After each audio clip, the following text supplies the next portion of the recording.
Should we rock and roll? Let's rock and roll, man. I'm trying to get you more in the shot there. Tweet it out. Well, no, we're in this game. Oh. This is the shot. Okay. Yeah, see? All right. What do these symbols mean? Okay, Sammy McKee popped in right on the top, ready to go. Fired up. Oh, we should... Hold on, don't just What? go in that fast. Ben went to the bathroom again. Oh, well, that's why I asked. We should explain what we're doing. What's going on today? So, 36 viewers, today is a live Q&A, so we're going to test this every month. We're sending this link out exclusively. Juan Lobo, thank you for joining. We are sending this link out exclusively to our $20 and above patrons. You can ask questions to us. We're going to be reading off comments and questions from a post that we put up yesterday on our Patreon page for our $20 and up subscribers, and we're sending the link exclusively to you guys, so you guys can just hang out with us and get direct answers from these. There's lots of different ways to Q&A, but this is the most direct. I want to do it like a panel, you know? It's casual. Ben, please put headphones on. It's one. You gotta mute. Everybody's just in their house. Just oh, okay. It's not set to mute new people anymore. It is set to that. I think Jones just effed it up. I will click it again, I Okay. guess. But Ben, definitely put some headphones on. Oh, he can't even hear us. Okay. How do we just not accept new people? I don't think you can. So anyway, everybody, basically, yeah, I wanted to do it like a panel where the first person in line gets to ask the first question. And I think Jones, yeah, go ahead. I'm sorry I interrupted, but you should ask that first question. Should we address Ben's audio issue, or is he... Yeah, I feel like he still can't hear us. He just kind of is blankly staring forward. I can hear you, Kyle. It's fine. It's figured out. Don't be a Whoa. He's just blankly staring forward. How can he hear without headphones? Ben, I said put headphones on 8 times in a row, and you did not respond. It's because I was trying to figure out the issue, Kyle. Trying to figure out the issue. We've all been having problems today, dude. So, We're gaining viewers. Things are going well. We're gaining viewers. We're getting some saltiness. All right, everybody. Yeah, this is it. You're welcome. Here we go. Welcome to Easy Alley. This is all we could promise. We've ripped the fourth walls come down. Yep. We've torn our skins off. Sammy McKee, right out of the gate. Is there any news regarding E3 coverage? Really hoping you guys can do live broadcasts of the conferences like last year. Missing another Shenmue 3 Huber moment would be a damn shame. Yeah, we haven't solidified our E3 plans because E3 itself hasn't necessarily been solidified. I think we're still waiting on a couple people to put their chips on the table. But once we know exactly like when everyone's going to, because the big thing is a schedule and the announcement video. And like I don't want to cut an announcement video until I can give you absolutely every time. Like, and I love doing that every year. You know, like, and we're back at 10 a.m. the following morning for more stuff. So we're just waiting for all the details to officially announce that. But like. You've seen us streaming from the garage. We're going to stream in here. I think the big question, which we have to have a meeting about, is how we want to reconfigure the garage. Do we want to get a desk in here? Do we want to get different mic stands? I like that. Do we want to decorate it for E3? Well, I'll let the other alleys chime in. I'll say that one thing I want to do really bad is stick to 4 people at a time during press conferences. I think if it's the room of the 8 of us just shouting during press conferences, we'll kind of like lose any actual assessment of what's happening. And so yeah, I want to do 4 people at a time, like a team. I want to have a team for each press conference. That's what I want to do for sure. We'll have Shenmue 3 moments that way. What does everyone else want to do for E3? Like that, Kyle. I like that idea. I'm into it. I just registered yesterday for E3, which is cool. So I'm waiting to hear back. Yeah, that is classic Huber. I love that. Like Huber in the Easy A chat is always just like, great. Cool. Love it. Love it. Which is awesome. Good. I mean, it's just like that's he's good to go. He's going Huber. How many press conferences are there this year? There's 1 extra. Who's doing the new one this year? Oh, somebody's doing a new one? Maybe I'm wrong. I don't know. There's EA, Bethesda, Square Enix hasn't said they're going to do one again. Ubisoft, Sony, Microsoft, and a short little thing from Nintendo to talk about Zelda. is EA doing a new one, or are they just doing their weird like side thing? They're doing a big one on Sunday this year. Oh, okay. Yeah, That's what I got confused by, yeah. It's at the Club Nokia as well, though, right? Mm-hmm. Pretty sure. So that's going to be a very small audience. It might be at the Club Nokia. Yeah. There it is. Nokia. Nokia. So good. Eric, E3 done. Yeah, I definitely want to get people on the coming back in the evenings with the floor experiences as well. Oh, those are the best. Yeah. Oh yeah. And hands-on demos. I mean, I think interviews we're not necessarily like freaking out about this year. Like we're not going to be obsessed with like got to get all the hot people, got to get developer talk on this. But there's Troops. Here's Soph. I've got to get Soph on the Q&A. Oh. There we go. Sophie, what are your plans for E3? And great. People keep joining this link. Well, we blasted it out there. Hey man, from a distance, she whispered. I don't know, where was I? What was I talking about? Something about E3. We're doing the stuff at night. Right. Doing the post stuff at night, I think is huge. Going not doing so much interviews, but like getting our hands on the actual games, bringing those like direct reactions. I think that plays better. I think that's what our fans tend to appreciate more. So and we're easy allies, so we can kind of focus on more of our personality as opposed to like being a a major player in like you guys are depending on getting the news at that moment from us. I think we would exhaust ourselves trying to make that happen this year. I think we should focus more on, let's get our gut reactions and get just the flavor of the show from the allies. Well, we'd at least exhaust Kyle. Yeah. Remember Kyle last year, holding down the entire stream. That's actually, Jones, I don't know if... Sorry, we'll wrap up. We're spending too much time on our first question, but I don't know if you want to do all day long again. Sure. I like the nights the most. Yeah, Brad's in. I think this time... For like the days where there's no press conferences during the day, I think we should all be at E3 and then come back at night and talk about stuff. Sure. Ben got muted. I don't know how to fix it. So Ben muted himself, and then he cannot mute himself. He left. No, he left the thing and then can't. Why did he leave? Why did Ben leave? It was an accident. I have someone named Haku here who isn't muted. Yeah, it's all very strange. Okay. This the setting wanted to take a while before it. Oh man. We should move on to our next question while we work. You guys discuss the next question while I figure out how to get Ben unmuted. If you could direct your own game, this comes from Eric Jackson. What style of game would it be, and what kind of story would it tell? Direct is an interesting.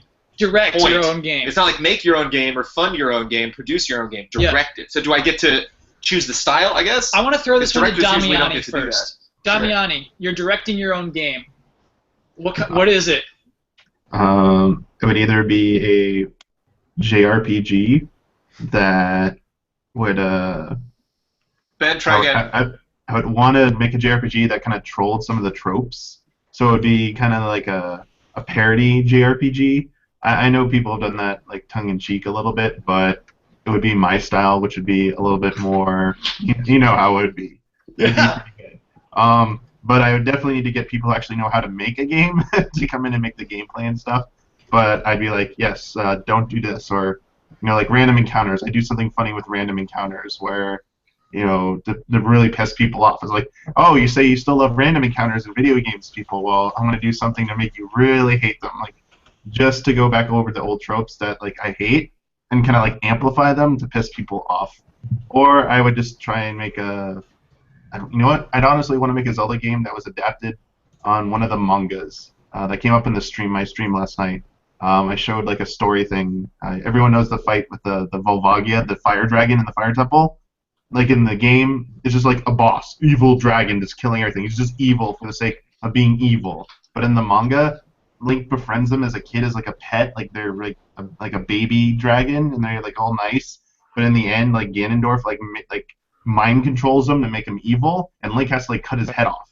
And like it's this like sad scene where like Link's just like looking at his head, like I had to kill my friend. I thought you hate story in video games though.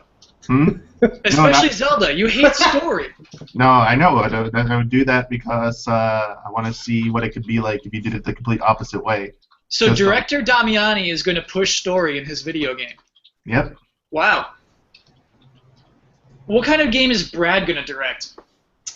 A 2D side scroller, probably. Whoa! I didn't expect that, dude. Yeah, something kind of like in the vein of Metroid and Symphony of the Night, kind of like that. Your standard Castlevania Metroid game, going through everything, sick layouts. Yes, awesome Brad, yes. No, hold on. One thing though, before we move on, you said standard. Like your ambition is to direct a standard game.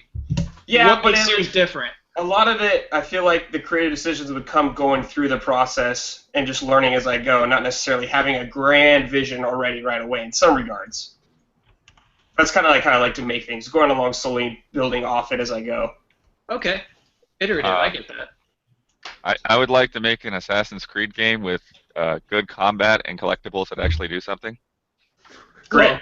Oh, okay. It's too risky, Blood. It's too risky. Nice. Huber, what's your game? Probably survival horror. Like the scariest game ever made. It's absolute scariest. I'd want it to be like half VR. So like you're playing normally on PS4 or whatever, Xbox One, PC, your console of choice, but then there are moments when you have to like go into a nightmare realm, and in the nightmare realm is when you put on like VR. So it's like, God. yeah. Hey, Lisa would flash the 3D glasses thing. Now put on 3D glasses. It's like Freddy's dead. So on the public link, people are leaving live comments as well. I don't know why they don't show up in the chat or anything for us. Oh, so you have chat up right now? On the public link under the video, people are leaving. I mean, okay. Leave that open, Blood, and maybe we can get to those later if we have time. But I mean, we definitely want to stick to patrons first. Yeah, I got to know what game Ian's going to direct. There's also a Q&A option through Google Hangouts, which we have not experimented with. So next month's Q&A will be so much will be a lot smoother than this one. But Ben is still trying to rejoin. He's actively trying to rejoin. Yeah, is their channel closed? Says he's not allowed. Not that it's full. Wow. Ian, what's your game? I don't know where that setting would be that I changed. My game would be, I mean, it'd basically be Bloodborne, except it starts with like an indie rock band, and you can customize whatever, and you're a member of this indie rock band, right? And you don't know, and it's set in the 80s, and you have no experience with fighting Lovecraftian monsters at all, right? So you start out with like no skills whatsoever, and it has Bloodborne style combat, and you get better over time at fighting these things, your characters, as you do as well. And it's 80s, and there are guns, but like real life, bullets are not easy to find, you know. So like you'd end up using like other kinds of weapons a lot, and yeah, it'd be an indie pop rock 80s Cthulhu. That's a cool game, dude. Bloodborne. Yeah, it'd be pretty cool sweet. game. Ben's back. Sorry, guys. For some reason I had to sign into a different Google account to make it work. So, Whoa. yeah, I I knew apologize. you'd find a way. Ben, we have a question for you though. Okay. If you were to direct, Can you hear us? I'm just doing an audio test here. Yeah. Yes. Yeah, I can't hear us anymore. hi, big dog. You If you were shouldn't to hear yourself. direct any game, what Okay, style cool. of game would it be, and what kind of story would you tell? So I've had this idea for a long time, and it's probably why would never be a good game designer. I want to have a game set in feudal Japan, no surprise there, where you spend, it's like a 20, 30-hour game where you spend the entire thing. Wait, what is... Mute them. No, I'll do even better. If you Okay, keep sorry, picking continue. people, people No, will it's okay. keep joining. Muting is better. See? Just mute them. It is set to that. Any guests there we join, go. hide their audio and video from my broadcast. Yes. Well, it didn't work, but now If it you want to worked. do it. Yep. It works for. There we go for him. There we go. Now it Okay. worked. All right. All right, continue, Ben. I have clicked that button in configurations. All right, so we're in feudal Japan. We're in feudal Japan, sorry. Yes, it's not very long, I promise. You spend like 20 or 30 hours, you're a warrior, and you have a family, and you just spend the entire game preparing for one battle. So you spend time with your family. Yes, Dude! Cool idea, Um, dude! Like and- 13 Assassins. Yeah, every decision that you make in the game will determine whether or not you win or lose the final battle, and regardless of how that battle goes, whether you die and your family's like all sad and stuff, like that's it, it's game over. You have to start over again and make different decisions to see how Ben, can we make this game for real? That's a We really can good make idea, this. dude. We can make this in like RPG Maker or one of these other Oh, simple I would love engines. to. I love your Let's RPG make Maker it. streams, so that would be Let's fun. make it, Ben. Did Huber say his game? Yeah, guess what Hubris is. I guess my mind immediately jumps to Road Rash, but maybe it's You something went in else. different direction. All right, I changed mine to Road Rash. Yeah. The scariest road rash ever. Did you check out Road Redemption yet, Hoover? No, not yet. Early access. Yeah, early access. Oh yeah, that makes sense. My Who game didn't is say it's a 3D platformer. It's going to be Mario 64, basically. I got to take these off while I speak. That game was because I get good. the echo. Slapback. Yep. Basically, the idea is I feel like I just want to focus on. I played a game called Freeze Me. Maybe I'll stream it eventually. But the 3D platforming like sucks in it. It's Mario 64, but like bad. And it's just like I want to focus on just like a game where like jumping feels really good. That's all I want to do. The That's not story I easy. want to tell is like minimal. I like the minimal stories. I like Mario Galaxy, and that's the kind of game I would like to direct. Ukulele hype. I have a question. Since I put headphones on, there's not an echo coming from me, right? Correct. Yes. Correct. Cool. Thank you. Jonesy, the last one was unanswered. Oh, I'm so ready. Oh, okay. I've been really obsessed with this concept lately. This is something I actually might, like, just kind of drop some social hints and try to find some, like, disgruntled first-person developer out there and be like, let's make a game together. I want to make a first-person zombie roguelike. Okay? Like zombie. I'm mad there's zombies, but keep going. So my greatest frustration with zombie games is that they respawn. Is that like there's no zombie game ever made other than maybe actually the original Resident Evils where like you can clear a room, like you can go back to an environment and be like, yay, I cleared this area of zombies. Like I remember playing Dead Rising and being disappointed. Like I don't know why I expected that, but being like, oh, every time I go in this damn room, there's 50 more zombies in here. I get no sense of progression. I get no sense of actually like saving this world. So it's a relatively small citywide map, meaning it's not like The Division. It's just like 5 or 6 blocks. It's a map you should, cover in like an hour and a half because that's each run is how long it's intended to be. You start with no weapons, no nothing, and whatever you acquire, any items that you have on you, when you die, you respawn at the same point with those items, and you get experience. You can level yourself up too. So it's like Bloodborne, where it's like I'm starting at the same point, but I'm still getting further and further every single time. And then all the events in the city take place in real time. So there's a scientist in some lab who dies in 35 minutes. The first time you play through the game, there's no way you're possibly going to get to him. But as you level up and you don't get, when you get bit, it doesn't matter. You have a huge assault rifle and bazookas and grenades. The trick is to try to get to that scientist or get to that helicopter, play the game enough times where you bulk yourself up so you can finally do that amazing run at the end and actually get out of the city. That sounds like Dead Rising, man. That game exists. But the whole point of what I said was that the Dead Rising is that like you can clear this map. You don't have to run the helicopter if you don't want. You can basically like reset the zombie simulation and clear the whole city. Okay. So you can like stand on top of a building and look and see tons of dead zombies and be like, that was me. I did that. Let me either beat the game and get credits or see how much stronger I can get. And the other cool little Easter eggs I can find in this environment. So like it's a city of 10,000, population 10,000. Right.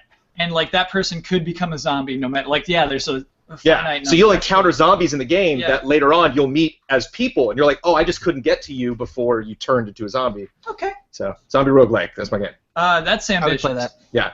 Cool. Cool. There was a lot of silence during that. I don't know if you were avoiding like. That's a very involved concept. I'm you already thinking about have it. on Yeah. there. I've been thinking about it for a while. What if Easy Allies became a game studio? It's this guy. Yeah, this guy's the limit.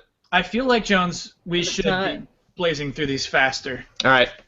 I feel bad. Let's get blazing. Oh, here we go. Mike Hook. Persona 5 has a doomsday clock set to end on May 5th. What announcement are you guys hoping for? Maybe we'll just let Ben answer this one and move on. Yeah, maybe. I don't know if this is the proper avenue for this, but the stream is happening at like 5:30 a.m. our time, and I'm going to stream it. So what am I hoping for? A release date that's like May 6th. I don't know. Yeah. I really don't want to see any more of the game, though. So if there's a really long trailer that goes over everything, that would be disappointing to me. We've gone so long without knowing very much. So if they kind of ruin it here, I'd be disappointed. But Atlas is usually pretty good about that stuff, so it'll be fine. If they say 2017, will you be disappointed? Yeah, I think so. Only because like when a delay happens, you're kind of like, okay, these things are understandable, but this would be the third time it's been delayed. And I think after a certain point, you can't help but feel frustrated, you know. Well, is anyone else going to be disappointed by a 2017 delay, or is that just me? Yes. Oh, sure. I will be. Kyle, I think part of it is I want to see Persona and Final Fantasy go head-to-head. Like, I want that conversation to happen. Street fight. Yes. That Yeah. actually would be cool. Especially because Persona is still largely turn-based, right? Yeah, it is absolutely turn-based. Turn-based hype. Zoostick. Oh no, sorry. That's a technical issue. Alfredo Gonzalez, can Sophie become the official Easy Allies mascot, or at least be part of the Easy Allies team? I think that's already happened. Yeah. I think she's been on more streams than like most people, most of the allies. What are you looking at, Kyle? You look like something just deeply disturbed you. Oh, sorry. I was reading the wrong question. Kyle Bradford. So I just got into the world of freelance games journalism, working for a small British site. I am not British, however. I live in the States. I write reviews and features for them, as well as running my own personal blog and a side project podcast. What else should I be doing if I want to advance this career and become full-time? What aspects should I be focusing on, and how do I build up relations with both bigger press outlets and devs? Hugs and much love. I'll throw just a topic out there to start the conversation. Sure. Focus on stuff that you really, really love doing. Like focus on, like pick one game or franchise that you really like, and start producing a lot of content around that, and try to get in direct contact with the company making it. And just like try that, try to be like, hey, I'm gonna be honest. I really like Dark Souls. I really like Pokemon. I really like Final Fantasy 15. I really like Overwatch. I'm just gonna stream a bunch of Overwatch, talk about Overwatch a lot, and basically send my coverage to Blizzard and see what they think. See if I can contact them. Jones, your advice is to sell out. To contact I was talking to a publisher. Blood talks to publishers all day. Is he the official Easy Allies sellout? He's not By just getting like, code early, are we selling out? No, but by a publisher emailing you when an event happens, is that selling out? it's no. But what you just described is like focus on one game and be this guy. Well, he wants to kickstart it. This is someone who's not like, hey, I want to make content. How do I do that? This is someone who's like, I feel like I'm not doing enough. How can I make that direct play? And it's like, really make it clear who you are. Like if you're like oh, because that's the thing. It's like when you look at our success, like we have less success when we're like we do everything, and we have more success when we're like, no, Ben really likes Persona. Like I really like stupid shooter tower games. Like we're gonna really focus. Like Damiano really likes 14. He's gonna stream it a lot. Like he's gonna be in direct contact with Square, or as direct contact as he can be. So. I when we express our passions, we tend to get more of a reaction. Yeah. And it tends to get us further. We tend to get noticed more by people in the industry. So. Find what you love. Yeah. I have two things that I want to say. More perspectives. Sorry. No, go Ben. There are just two things I want to say really quick. I think I've seen like a lot of up-and-coming game journalists that try to do too much too quickly, where they're like, oh man, I have to go to all these events, I have to network with everybody, I need to send all these emails, I need to apply to all these places. When I think like maybe perhaps a better, more efficient technique is to be like, okay, this site was awesome enough to give me this review. I am going to make this review so good, it's going to be so much better than the other writers that like I'm going to prove myself and get more reviews that way. So like if somebody gives you an opportunity, rather than just like adding that opportunity to the pile and like trying to get more, take that opportunity and like be the best at it. Make the most out of that one thing, whatever it is, whether you get featured on a podcast or you're writing something. Because I think editors are way more likely to hire you if they're like, whoa, he just worked harder on this and we can tell. The other thing is like, I feel like in this day and age, there are a lot of things I wish I would have known ahead of time. Like I wish I would have streamed. I wish I would have done more Photoshop and like Final Cut and all those things. And so the more skill sets you have, the more valuable you are. Like period. Like I think about Easy Allies, and everybody needs to kind of go beyond what they were initially hired to do at GT. And I think the more work you can put in ahead of time to that stuff is really valuable. Yeah, that's what I was gonna say. Ben, you nailed it. Like I was gonna say, like anyone in any kind of field in this kind of realm, the more you know, the more valuable you are. So like if you do know Premiere or Photoshop or Illustrator and you can shoot things and you know how to stream and all that, like, A, you can do more things for yourself by yourself, and B, you're a lot more hireable. Yeah. So follow your passion and know how to do everything. Easy. Should we move on? Okay. Yeah. I think we got Blood. I got a question for you coming up. It's not this one, but there's a good one for you, Blood. Okay. Eduardo. The only awards I really cared about were the ones from you know where. Even till today, I go back to them when I get a new console or get into a new genre. Just wondering what your plans are for the GOTY awards, if you have any. Thank you. GOTY came up in conversation. One person was like, "Yeah, blah blah, we'll do that at GOTYs." I'm like, "We're doing GOTYs." Yeah, Is that something we've talked about? We're doing it. I straight up missed 2 months of gaming. February and March didn't happen as far as Brandon Jones is concerned. Right. Just woof, like, like I don't know if okay, because last year I was more focused on Game of the Year than I had ever been in the history of game trailers, because I was really tuned out of it for a long. Like, there were many GOTYs where I was just like, I came in for trailer, action adventure, shooter, or something, like one genre I was passionate about, and then I'd leave. Because I'm sure a lot of those, like, I was sitting in a room with people that were way more versed, that were way more focused on like what was actually happening, like reviewing games and stuff. You played Metal Gear Solid 5 last year. I'm nervous going into a deliberation process, having completely missed February and March. Unless I like take a month off this year and catch up. The Witness was really the only good game of those 2 Which months. I kind of experienced through Amanda, so. Yeah, don't worry about it, man. I don't know. How do you guys feel about GOTYs? Brandon Jones, if you don't play Persona 5 front to back, I'm gonna call bullshit. But that's down the road. I'm talking about the stuff I missed in February and March. But I guess I'm just letting you know, a bullet is coming. You can't dodge it. Shots fired. Literally. Yeah, I mean, I have a lot of stuff to catch up on as well, but we'll figure it out. It probably won't be as elaborate because we just don't have. Well, we don't even know. That's the problem. If we get to that point, we don't know what we look like. That's safe to say. That's safe to say. Blood, is that like if we do that, I would imagine it would be very pared down. It would be like, instead of like 30 videos, it might be like 12. Like really focused. Like, let's pick the genres that are really important. Let's pick the categories that we really want to weigh in on. Like, maybe we won't do console. Maybe I don't know. We'll see. Yeah, actually, consoles, maybe we have to throw those out because Xbox PC thing this year, like, what is that even about? And Nintendo's always real confusing because stuff is on both, and yeah. I don't know if you guys are gonna like this idea, but I mean, it kind of seems in the spirit of this whole thing. Like, since it's Easy Allies, the videos could just be 9, like, each of our own top 5s, and then one GOTY. I don't know. Sure. We have to talk about it. Yeah, I just want the best puzzle category to exist. Witness. That's all. Captain Toad. How dare you? We'll do something. The answer to your question is we'll absolutely do something. Hey guys, I wonder if there was ever a game you thought was interesting when it was announced, but then it sort of disappeared from public consciousness and you haven't heard much about it since. My example is the game Watam from the director of Katamari Damacy, which I thought was really cool, but only recently it was announced in 2014 and it's still not out. Who's that from? I'm sorry, that was from Ulf himself. Gave us that excellent question. No Man's Sky.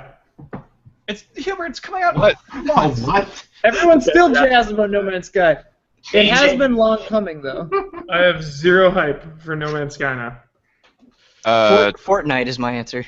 Oh, yeah. Fortnite, nice. And I'm hyped for Fortnite, but yeah, that game is going through some process right now.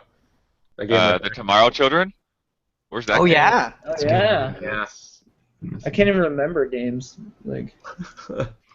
Tomorrow Children and Watam, I think, are similar to me because they're games that you're happy exist, but they don't look like games that are prepared for the long haul of a like an Assassin's Creed where they keep announcing some stupid dumb thing, some new weapon or some new outfit or some new pre-order bonus or some new like Watam doesn't have that. Like Fortnite likely won't have that. So it's like, do we want to keep annoying you with stuff, or do we want to just we'll just kick back until the game is done and then come out and do a big push before launch? Just to kind of remind you, remember, because what else was Watam going to tell you? Like, if you've played it, that's it. They're just going to add more of that, and then the game's going to launch. There's no moment where the story changed. It's that game which isn't done yet, basically. Yeah. Same with Tomorrow Children. It's like that's it. That's the game. I felt that way about Enter the Gungeon. We played that way back, and then until launch, it was just like, okay, I don't really need to see this game again. Did Edith Finch ever come out? No. Okay. Yeah, so Edith Finch and Gungeon and Watam were all at Judges Week Edith last year for Finch, E3. Yeah. And so it's like there some of those I'm playing. Death's Gambit was there too. That still isn't out. But they were all playable and they all were cool. So it's just I think it's I don't know. I don't think it's an instant sign that like that game's in trouble. It's like maybe they're smart that they're like there's nothing to talk about. And if we tried to convince you that you should think about our game today and failed, then the next time we try, you're not going to be down. We really got to be ready, to get you to justify you checking us out again. But I'd say the case of all those titles is they announced them too early. But you would get no support. You would. It's like as an indie, you want to get out in case any other developers express interest. In case you like, hey, we brought our game to E3. Look at all the cool people we met at E3. Yeah, and I get it. Yeah. Okay. Then we can. Yeah. I mean, I was just in the restroom, but I definitely agree that almost every game is announced too early these days. Like Mass Effect 4, even Persona 5 and No Man's Sky, like too early. Like we've been waiting so long that even though I'm so hyped for No Man's Sky and even Mass Effect and Persona, like I can't think about them for this long. I don't know. I just get like it's gotten to the point like where it's like, okay, yeah, I'll buy No Man's Sky when it comes out, but I'm not like reading about it anymore or watching videos anymore. Then they've won. They won. I mean, yeah, I was gonna buy that game the second they announced it, but like, I would have been more hyped if they announced it 6 months before it came out, and then it was just like, boosh.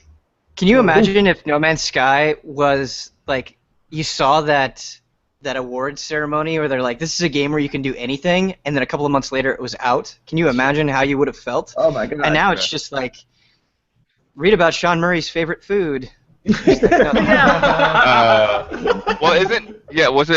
Rhyme that's like hit all these troubles now, and it was like looked really cool for Sony, and then now it's Sony's kind of pulling out. We don't know what's happening with the game. They bought the rights back for it, like. Yeah. I don't want games to like before a game comes out, they've lived long enough to become a legal struggle instead of just a game. Like PT, every game should be just PT. Like just here's the game announcement, get it right now. P2. I don't want any games to ever be announced beforehand ever. No, I think that backfires too. I felt like Dirt Rally kind of blindsided me both when they went to early access and it was like, oh, we're in the early access right now. You never heard of the game before, and then they did the same thing with the final release in December, and like, I don't have time for this now. Sorry. And then so it's just really weird. I always felt like I was behind the curve on what to do with Dirt Rally. Yeah. Is it good? Yeah, it's really good. Oh. But I haven't had time to really invest in it, and because of that. Yeah, my theory was that if you release when you announce, if the game is super good, then it would always rise to the top. But I guess if that game was good, then that theory doesn't exactly hold up. Oh well. Well, I mean, it has in terms of the player base. Like people have been talking about it a lot. But in terms of me personally finding the time to like, oh, I have to cover this. It always feels like there's something else that kind of pushes it in the way. You should stop thinking about games in regard of I have to cover this and just I want to play this. It's the great divide. Yeah. I am on the first part of that 100%. I'm only playing games when I'm like this is good for the allies right now. I'm eagerly trying to get back to the other part. William Nicholas Schoen, first off, congratulations on a very successful first month. Looking back, is there anything shows management, fan interaction you're doing now or planning on doing in the future that you wish you could have incorporated back in the GT days? Thanks for all your hard work. Oh, and Brad Effin rocks. Cue ball with ears. Cue ball with ears. AKA William Nicholas. Cue ball with ears. I'll throw one out there. Well, I mean, first of all, freedom to work with anybody. It's like if we want to make a business decision, we can make it super fast now. So that is a huge difference. And I really enjoyed building a new YouTube channel from the ground up. Like not having kind of the remnants of old weird things we did 8 years ago on YouTube, kind of like, oh, it's in the channel somewhere. Yeah. Felt really good just getting a nice ripping off the packaging off a fresh new YouTube channel, figuring out exactly what we wanted to do with the thumbs, how we wanted to organize it visually, and then sticking to that schedule. That's been fun to build. Merchandise. So you never could make shirts before. Oh my god. I'm thrilled about having merchandise. Yeah, I mean anything. I mean, yeah, just like getting the gear that we need and just like saying, yep, we need this, and go get it. Yeah, that we control our own budget is pretty cool. And it just feels better because it's ours. Like, you know, we just do it for the people who want us to do it, and it's fun. I don't know. I definitely have those moments, yeah, where I'm like, oh god, I should be doing more, and I'm like, well, everyone seems to be pretty happy. You know, we're wrapping up April, you know, with a higher support level than we wrapped up with March. So Yeah. I feel pretty good about April, but still lots more to come. Yeah, hopefully we can do more fan interaction stuff. Yeah. I know a lot of people would like that. Brad, what do you want to do? I mean, that's the thing. It's hard for us to find like what exactly we're gonna do since we have fans literally all over the world. Like, if maybe we could all go to PAX something one time, meet a bunch of people there, or do something. We should, we should pick an Yeah. event. I mean, E3 obviously is an excellent time to meet Yeah. all of us because we're all in town. But I think we'll definitely do more of that kind of thing, like actually getting out there on panels and stuff and making that a priority. yeah, Damiani has already taken some steps to start us along that path. So And hot meetups. yeah, Hot super meetups. Hot Hot meetups. nude meetup. we just gotta find. I mean, maybe that's something. Just gotta find some place in LA. Just gotta find the right size. How many? I don't know. How many people? What do you think? What are Allies' bets? How many people would show up to a live event in Los Angeles? 69 viewers right now. 69 people. Yeah, we get 69 people. Is that right?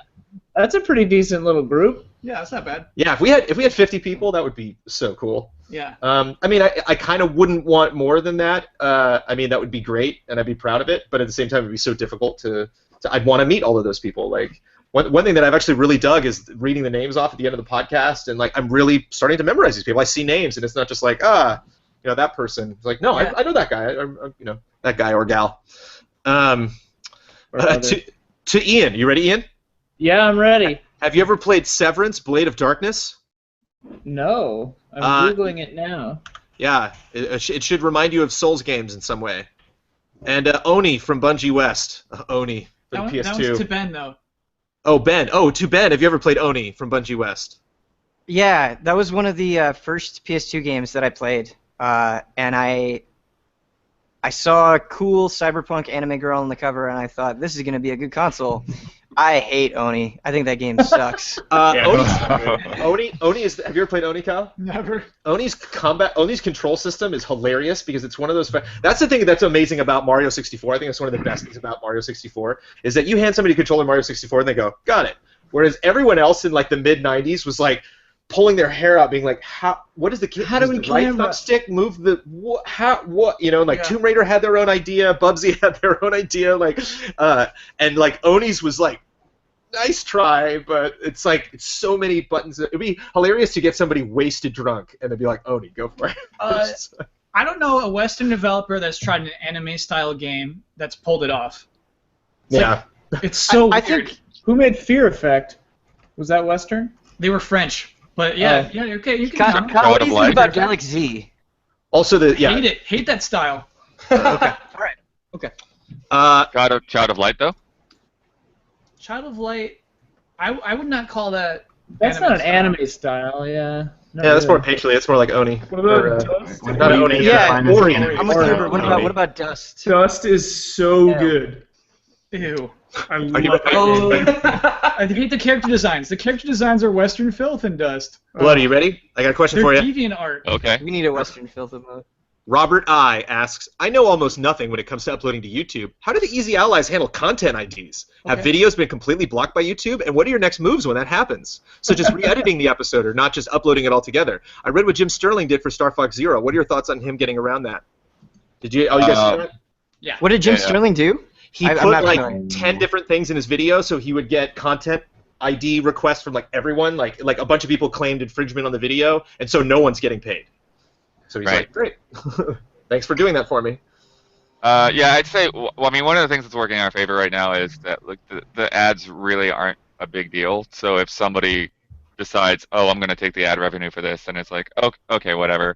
And then that's sort of how I've been handling the stuff in terms of the stream archives, because streaming is this weird gray area where nobody really knows like where the line falls. So all of these different companies claim the music in the games as well as the gameplay itself. it usually just comes up from a couple of different companies. Like Nintendo has a lot of stuff that's content ID'd. But interesting note on Star Fox, the stream got flagged, the review didn't. So it looks like YouTube maybe has something in place to where if you have it tagged as a review appropriately, then they're going to see that as obviously fair use. Whereas something like a show, it might not pick it up as easily. But yeah, we've had to do a couple of disputes. We've had to mute what was it that song that somebody played over chat when Huber was playing Garden Warfare. Yeah. So he muted a bit of the song. But it's fine. I love that stuff. I love figuring that stuff out. That's one of the things that played into us having a second channel, so that we could just let that stuff pass and not worry about copyright strikes too much. And I sang at the beginning of one of the easy updates. I sang a cover of "Bring Him Home" from Les Miserables with. Was that the song? Oh my gosh! Yeah, changed words to about Dark Souls 3, and then it got content ID flagged, and that which is crazy because I just picked a note out of the air, and then Blood said that you can post it as a cover. Yeah, so it's a cover song, so you're sharing the ad money. Yeah, so you just share with the ID holders. But I think that one it must have been someone just like claiming it, or I don't know. Congratulations for being enough on pitch there. Yeah, I was pretty impressed with myself. I think you scientifically have a beautiful voice, Ian. Thank you. I think that science figured that one out for you. Blade of Darkness costs like $130 on Amazon. I'm trying to find it. Oh. I think oddly enough, the funniest one has been Toy Box Tuesday stuff, because certain Star Wars songs have kicked it off and not others, and then so we've had to mute those because they'll block them in the United States.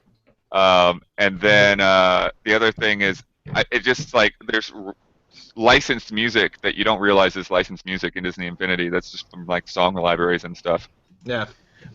So to Robert L., if you're making stuff, like we're in that position where we can say, no, we don't want that ad revenue. Yeah. I would just err on the side of caution. Yeah. Like with Bosman at Home, I'm trying to use very little B-roll or anything. I'm not monetizing it, but let's say if you were to, I would just use screenshots. The video's not worth it. It's not worth it getting taken down.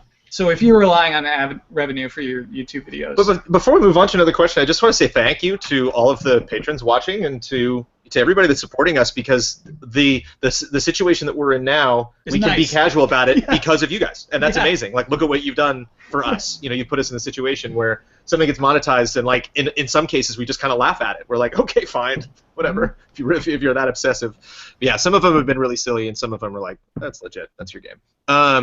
Daniel Ray, not including any of the games you talked about in your last podcast. Those were pre-E3 games, but I'd like to know what game that is coming out after E3 that you're most excited for. So games that have been announced to come out after E3 sometime this year. Which one are you most looking forward to, and why? I'm going to take the why out because we want to get through these fast. Sure. Let's just go through the list. Kyle Bosman, most anticipated game this year. Of 2016. Don't do mean the last. Dreams for PS4 mine. Ben.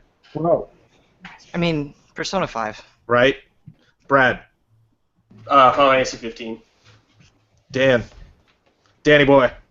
Okay. Deus Ex. Nice. Ian. I mean, it was Dark Souls 3, and now it's No Man's Sky. Now you don't know what to do. Yeah. Damiani. 15. And Deus Ex. Deus Ex. Oh, good pick. Back to you, Kyle. Mine was Zelda. It would have. I think it's Pokemon Sun and Moon. Sun and Moon. Oh yeah, which Sean, my trainer, like dropped in conversation. I was like, "Ooh, is that the new Pokemon?" Are you gonna play? I'm a Pokemon consumer now, dude. I'm not gonna have time to play that. You can play that with me. I would love to. We gotta play for Goaties. Me and Kyle are in the RPG discussion. Or Well, if you look at the dynamics between. Yeah. I didn't care about Pokemon 8 months ago. No. Best portable game. It's gonna win best portable. Michelle. I'm sorry. Daniel Ray also asks, is Matt Blair involved in any way with EZA? Matt Blair's still our friend, but he's not business-wise now. Matt's going on and doing other things. Actually, Matt's doing lots of exciting things, so you'll hopefully hear some new stuff from Matt soon. Michelle Nubb, as a huge JRPG fan, I'm exceedingly overwhelmed by the volume of JRPGs coming to the West this year. I'm very excited, but I'm struggling to narrow down the list of ones not only to play, but to invest in at launch to show my support, even though I don't play them for a very long time. How do you guys choose? Is there generally a balance between personal industry and fan preference? Ooh, that's completely related to what we were just talking about. With Pokemon. This is true, but I want to throw that at Ben, obviously, for obvious reasons. Do you want my advice? Yeah. Here's how I live my life in regards to JRPGs and most video games. Ben's question. Oh. Buy them all. Buy them all. Play what you can. I'm serious. No, I know you're serious. Like, I guess the thing for me, and it really comes down to who you are as a person. Like, I'm not a well-rounded individual, and I don't care. Like, I spend 100% of my time either playing video games or doing something with video games. I don't read books. I don't really watch a lot of movies. So, like, I guess it just depends on what your life is. And, you know, I think with JRPGs, just pay attention to people that seem like they know what they're talking about. Like, I go to this site like RPGfan.com, and they're really good. They were like, hey, Trails of Cold Steel, that fucking game. You know, that's not a game that gets a lot of buzz, but it's really, really good. And sometimes those are way more exciting and fun and more worth your time than like something that says Square Enix on it. So, yeah, I don't know. Pay attention to people you think are smart. I was gonna kind of add to that. I was gonna say, like, if something looks interesting, gravitate towards that, and then just listen to what Ben Moore has to say. Yeah, that's what I was thinking too. Like, I'm so lucky to have like Ben Moore and Brad Ellis in my life to like sift through the JRPGs, and then, like, if one looks good, I'll be like, is this good? And then I just go from there. But like Ben was saying, you know, if you don't have a Ben Moore in your life, just like find someone you can trust and someone who knows about the genre really well. Bravely Second's pretty cool. There's a hot new JRPG coming out called Charity by the maker of Ghost Meets Sheets. Give it a glance when it comes. When's it coming out? I think that game got announced too soon. That's just me. It you know what did. I mean? I would have liked to just wait on that. I don't know, like a month or something. Okay, no, you don't need to answer this, Kyle, but I want you to read this question at least. Okay. Start right there. All right, this is from Mrs. Bosman. Dear Kyle and his easy allies, I'll try to keep this short because I know you're all very busy. I watched both episodes of Bosman at Home and was wondering when Bosman would come home, and when is Bosman going to call, and has Bosman been eating his fruits and vegetables and getting his 30 minutes of exercise every day? And most importantly, does Bosman need me to call Dr. Silverstein to get more cream for the rash on his bottom? Anyways, I'm so proud of all of you fine young men, and I hope to see more easy allies soon. Much love, Mrs. B. We promised we would read every question. There you go. In order. We promised we would do them all. Love you, Mrs. Bosman. Chris and Rebecca McKee. Hey, guys, thanks for a great month of amazing content. What is happening to the personalized fan mail for $50 patrons? We're really looking forward to it. Second question, what dead Sega franchise should be rebooted, resurrected? Personally, I want to see more Panzer Dragoon Saga. Final question from the wife, will we get to Kick Some Cheese Tonight merchandise? Well, Kick Some Cheese. That didn't really take off. That didn't really take off. In terms of memes, I'm going to say that one didn't take apologize off. for that. That was one of those moments where people on a podcast all make a joke and then they all laugh at their own joke and you're just like at home like. No, I think people liked it. I think people liked it. So like the people like on the show, it's like, and they 30 seconds of just nonstop laughter, and you're like. Yeah. But that's why the meme shirts are like month-long exclusives, right? Because it was hot for a week or two, and now it's not. What dead Sega franchise should be rebooted? Wait. Did you guys not send out your $50 letters? I did. I did just last night, actually. I did. I'm like halfway through. I'm halfway like done. So yeah, those are coming. You will get those once a month. Today being the last day of the month, you guys will probably get those done today. Yeah. Again, the first tryout, the first run out of the gate is a little wobbly every time. The first time you get up on that bicycle. Those people paid $50. But then you're going. Yeah. Do we? On your $50 bicycle. Do we do those at the start of each month or like anywhere in the month? Anytime in the month. Okay. And you'll send a new list next month? Remember your name. You will get a new list of new people next month. Oliver in chat, I got you. I sent. You're one of the ones I sent out. Nice. What did you do? A drawing? Yeah. I did a Twine story. And second, Sega. Sega franchise to be rebooted, resurrected. Is Skies of Arcadia Sega? Yes, dude. Yes. All of them. There's Oh no my Sega gosh. franchise that should stay dead. They're all Skies. so great. I probably see Skies. Guys, this is great. Bring Sonic back. It needs another chance. Yeah. 5 reboots has not been enough to get it right. Streets of Rage, please. Nice, Huber. Golden Axe for me. Sorry. Nicholas Rodriguez asks a very broad question that we actually just answered a couple of us individually on the podcast. Maybe we'll let other people do, Okay. and then tell Nicholas to tune into the podcast. I was just very curious to know what game got you guys into gaming. Oh, game. We just talked about how we got into gaming, and why do you think that is? Mine was mine split between the Jungle with the crocodiles and the Atari. Pitfall. Pitfall. And Mike Tyson's Punch Out. Those are my 2 games where I was like, these are cool. Cool. What game? Metal Gear Solid. All right. Metal Gear Solid changed it. You know what I mean? I was casually into games. Ben is feeling Punch Out or Pitfall. No, one or the other. no, I'm feeling Metal Gear. I have now more respect for Kyle than ever. I'm thinking, yeah, I mean, because I've obviously played like Pac-Man and stuff, but I guess I'll go with Legacy of the Ancients, and you can search for Blood Horse First RPG to see my video about that. Good video. But, Great video. Great video. Super Mario Brothers 3 for me, with a side of POW. What is? Oh, dude, that racing game.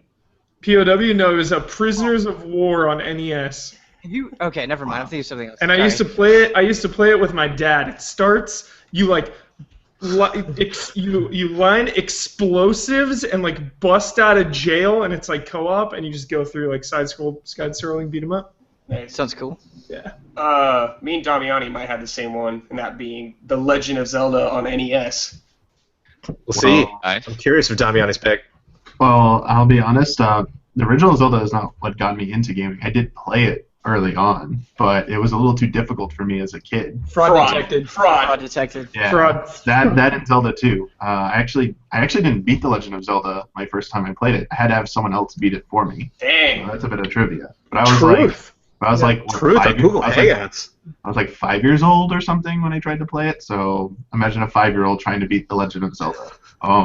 But A Link to the Past is the one. Like, I think I played games actively, but not too seriously. And then I played A Link to the Past, and I was like, oh my gosh, like, games are amazing. Like, I gotta read these Nintendo Powers my mom was subscribing for me that I never read.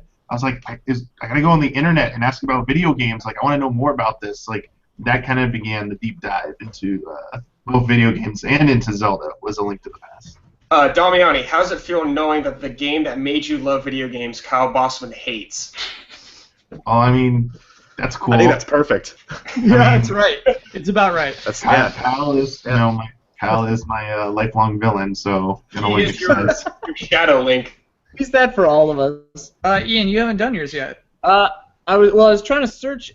I think it was called Gopher, a game that it was on MS-DOS or Windows 3 or something. I would play with my dad, and you were a little gopher trying to like antagonize this farmer. That was maybe the first one, but then like Commander Keen, Sim Farm, Myst, Seventh Guest, like all of those like early days games I'd play with my dad, and then Commander Keen I'd play more with myself, and then like Doom and Duke Nukem and all that when I was a teenager. Yeah, I just want to keep going through Ian's life. I know. I'm Ian, like, why have we never talked about Doom and Duke Nukem, Ian? dude, I like Hexen, Heretic. I love them. I love them Wow, all. Heretic. Oh my God, That's a I'd play deep them with cut. my dad and by myself. Oh, those were the days. People throwing in like 2 or 3 questions at a time. People wait, are really I didn't trying go. to go for it. Oh, sorry, Ben. So Mega Man 2, I went over to I had a babysitter and he had an NES and I put in Mega Man 2. You know Woodman stage in Mega Man 2? Of course. Do you remember those giant like blue mechanical tigers that would breathe fire and like the fire would curve down?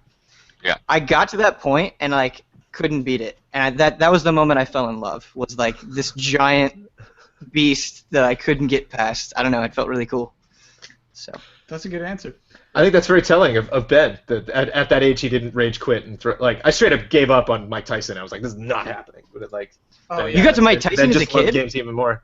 No, I mean that's why I didn't. But I clearly could have kept working on it. But I was just like, no, I'll go. I'm good. Yeah. Don't play John, Super Mario Brothers 2. we should just take the first question. Okay. If they ask a second question, like, sorry. Usman Khan, are you guys going to wait until full Hitman game releases for review, Huber? Full Hitman? I don't know. I was gonna stream episode 2 like this week sometime. There you go. Yeah, I don't know if we'll do a review or not. I think it would make sense to wait for the whole thing because we kind of do that with the other episodic games, or at least we talked about it. I don't know if we ever actually implemented that, but that was our strategy at one point. Is it ever going to come out? Like, is it ever going to be out? I thought the whole point was they're just going to go forever. No, they'll put it on a disc at the end of the year. Oh, okay. We should do that then. Steven Blomkamp, who's the reigning Thumb War champion on the EZA staff? I can't recall ever witnessing or participating in a solitary Thumb War in 12 years, but we have 2 people right here now. It looks like Blood. It looks like Blood's the winner. No, I don't know. I'm just being goofy. We got 2 people right here, Kyle. Oh my God, live? We can do it right here. We can do live Thumb War Let's right go. now. Okay. I know, right? Hold your 1, hands up 2, higher. 3, 4, I declare Thumb War. Okay, get in there. Oh my God, You want it, Jones, don't you? You your want thumb it. is huge, Get in dude. there. Get in there, Kyle. Get in there. No! No! Get in there. You bastard! Oh, come on. Here we go. Gotta go Come over on, the top. Kyle, you got him. No. Ah, I got 2. 3. Yes. Wow. Well done. I gotta work on my thumbs. That was intense, dude. Sean and I gotta train. Those were truly intense. So, Kyle is the answer to that question. Yeah. Well, I mean, for now. Yeah, But clearly we gotta resolve that. Divinity. I have one big question and 2 small ones, so we're going with the biggie. I think you let me win. First of all, I was ready to end the bit. Yeah, I think so. First of all, to Sorry, you, Trinity. can you guys recall the most context-breaking moment you have ever experienced while playing video games? I'll maybe give this one to you, Kyle, since you favor context so much. The most context-breaking moment. How do you break context? Basically just something that's inconsistent. Oh, you're just with like, this world. oh, screw this. Stand by Me's on the television? I brought this one up on a podcast recently. It was the stupid Emperor's New Groove game where you're up against an obstacle and they're just like, hey, what is that switch doing there? The character says, what is that switch doing there? And the other character says, it's a video game, isn't it? And then I just uninstalled the game. That stuff makes me so mad. So that's context breaking. I think invisible walls are the ultimate context breaker for me. You know, just like Oh, dude, yeah. when a game sets me up as like the most powerful person in the world, but it's like, nope, can't. Just about waist high. Can't. Or like when untouchable terrain, like Destiny is guilty of this sometimes. We're like, oh, clearly, even Bloodborne did this, but like, oh, clearly I can probably jump over there because the ground looks like walk-onable, and then you just go right through and die. And you're like, oh, all right, don't try jumping over there. Yeah, no, I absolutely hate that when I think one of the Borderlands games did that too. It was like, I can't tell when I can jump down this giant pit and when I can't until I die. My biggest pet peeve in video games are tutorial text windows that pop up. And then they just keep popping up every single time you encounter something new. Like, there are games where you can be 20 to 30 hours into the game and they're like, hey, did you know this about your hotbar or something? And it's worse when it pauses you. You're like about to punch, and then it's just... Oh, I hate that. Yeah. Oh, why don't you try a counter here? Yeah. No, my big pet peeve is when they're trying to teach you the game while characters are talking about the story. So it's like happening at once. So like teaching you mechanics and characters are like, in long ago in the history of this. Like, what? Or they try to teach you everything at the same time, and so you don't remember what the 4 buttons ago was. Hubert, how do you feel about games that like do lore dumps in the loading screens? Like Dark Souls is cool because No, but I mean like, I don't know. I feel like I've played games where you're transitioning to a new scene, and they're like long ago, and it's like the text is scrolling down, and it's just I don't know. It depends. If it's like a smaller game, I'm cool with it. The difference there is, I like it when they do that if they have a continue button, but if it's like actual story and then it just goes when it's ready. Right. I'm never done reading it. Right. I hear you. That happens to me all the time. That reminds me, one of my pet peeves is audio triggers for dialogue, where like, oh, you moved too far, you just cut off that thing you were listening to. Oh yeah. You know, especially if there's like 2 different audio points or whatever, and it's like, oh, we were having this conversation, and oh, here's the cutscene. You walk to the right point for the cutscene. It's funny that in like games, because like Bosman said, I hate it when characters in the game say like out loud, oh, just press the X button to do that, you know. But then like Metal Gear does that sometimes, and it like works for some reason. Because it's intentional. Because you can tell, like, what you don't like is when it's clear two people were doing two different things and they crossed over. Whereas in Metal Gear, it's like, no, that is a voice coming from the game that it very intentionally does that. Rockstar games actually do a very good job of that, where someone's like, get that thing, and at the bottom it's like what you have to do in plain English with like a color denoting the word, like Zelda does, where like one word will be in red. It's like that. Go get that. That red thing is on your mini map. It's like super easy to figure out. I have a question personally for me. I got my personal question. This is a deeply question. Emotional question. I love this question. I like clearing the air on this one, though.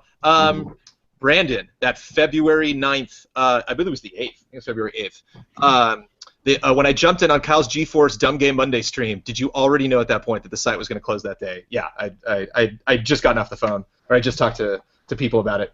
And I was like, "Where's everybody?" And I'm like, "Oh, Kyle said Dumb Game Monday." Because the rest of the people are at lunch. And I just strolled on over to like, "What's up, Kyle?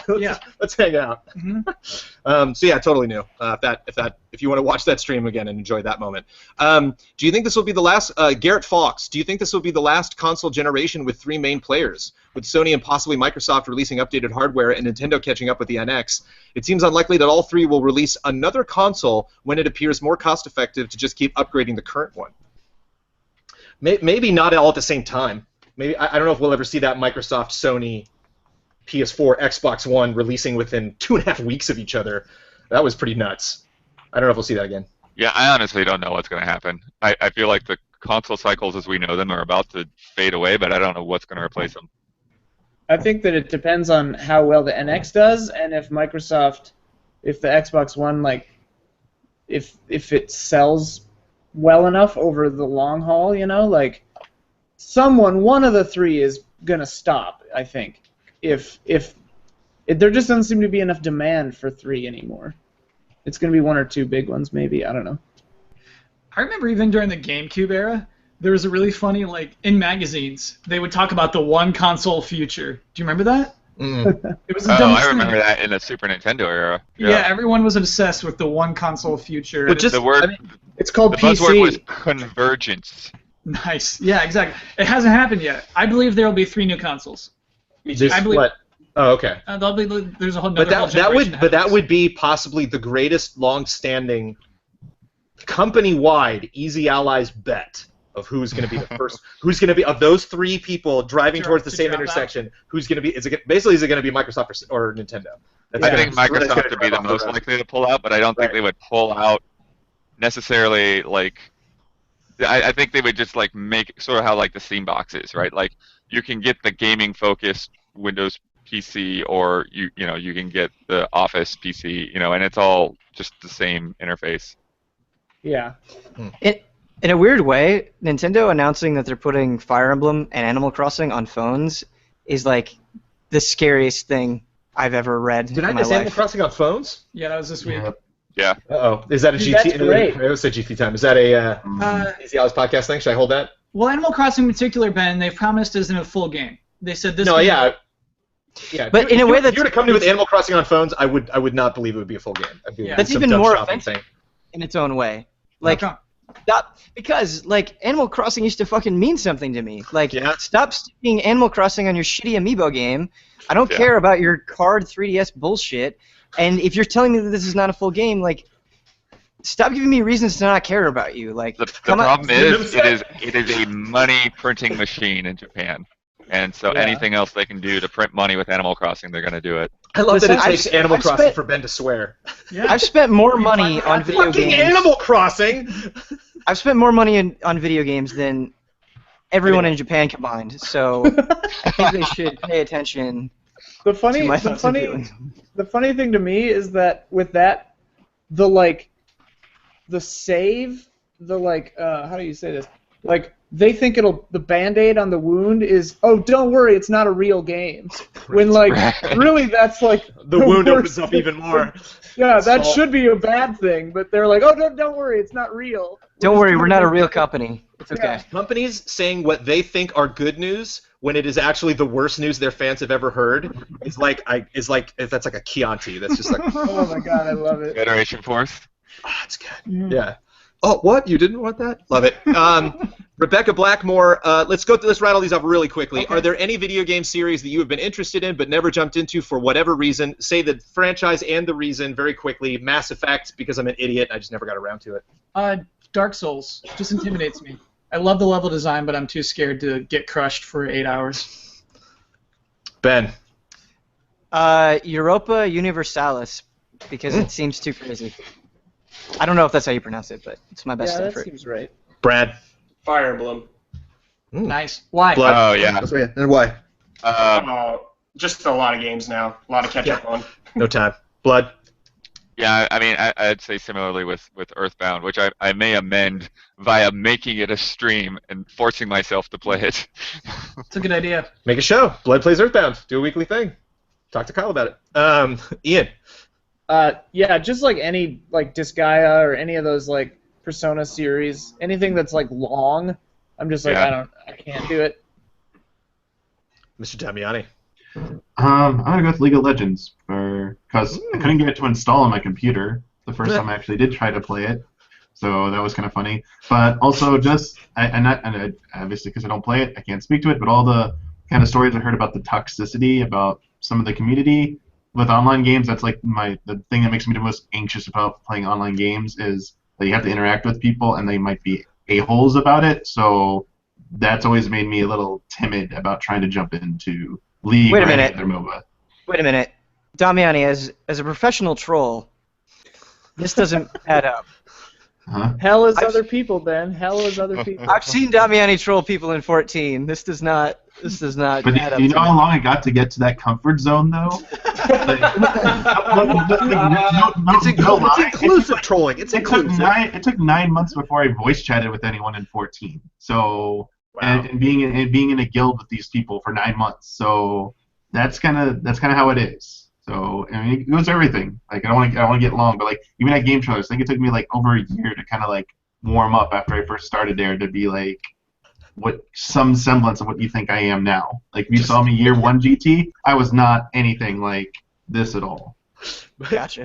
But I was just trolling. Just to show Damiani's priorities, even if Damiani was not communicative with people, he still came to me directly to say, A, the Legend of Zelda retrospective was not correct, and B, that we should start doing a Metal Gear retrospective. That was like one of the first things Damiani did when coming on. Like, walked right in my office, was just like, we're doing Metal Gear. I was like, okay, cool. Oh, you mean like do it. back in the early days? Yeah, like the first year he was there. Quiet Damian. The quiet Damiani. It was How'd too that work important out? to correct Zelda and to start Metal Gear. That's cool. Huber. Suikoden. Yes. Oh. Good pick. I think you Good pronounced it correctly. pick, Huber. Well Good done. pick, I Huber. think those games are on sale, by the way, Huber. 2 and 3 are, I think, on PlayStation Network right now. Sick. Jump Do it. in, Either way, David. they're glorious. Seriously, I need to jump in. Captain Fancy Pants. My first question. I was wondering what you have envisioned for the site in the near future. What are your short-term, 3 to 6, and long-term goals? If all your backdoor deals go through, what would you like to see happen? Well, that's Good question. big. I mean, that stage, that studio is huge for me. That's kind of like where my head is at. Every time I look at something and set up something for the model we have now, I always think, yeah, and then that'll totally change when we get the studio. We'll do that completely differently. So I'm always keeping that in the back of my mind. The $50,000 goal. Yeah. Kyle? What is my short? What are your goals and dreams? Basically to establish a brand, and I think we're getting there super, super fast. But the idea of this is how EZA thinks about this. This is people having an identity in their mind of what Easy Allies is, and I think that's what I want the most. I still get tweets from people that are like, "Hey man, Dark Souls 3 came out, and I really wanted that review, so I went to game shows, and I was so sad." I'm like, and I'll reply with the link, and he's like, "Whoa, whoa!" And it's like, "Whoa, yeah, dude, we reviewed it." Spread awareness. Yeah. Yeah, I get that. So that would What's be been exciting. great. Yeah. What's been great is that the reviews have really been sort of that ambassador because they just pop up in YouTube search and people are like, "What? That sounds like the GT guy."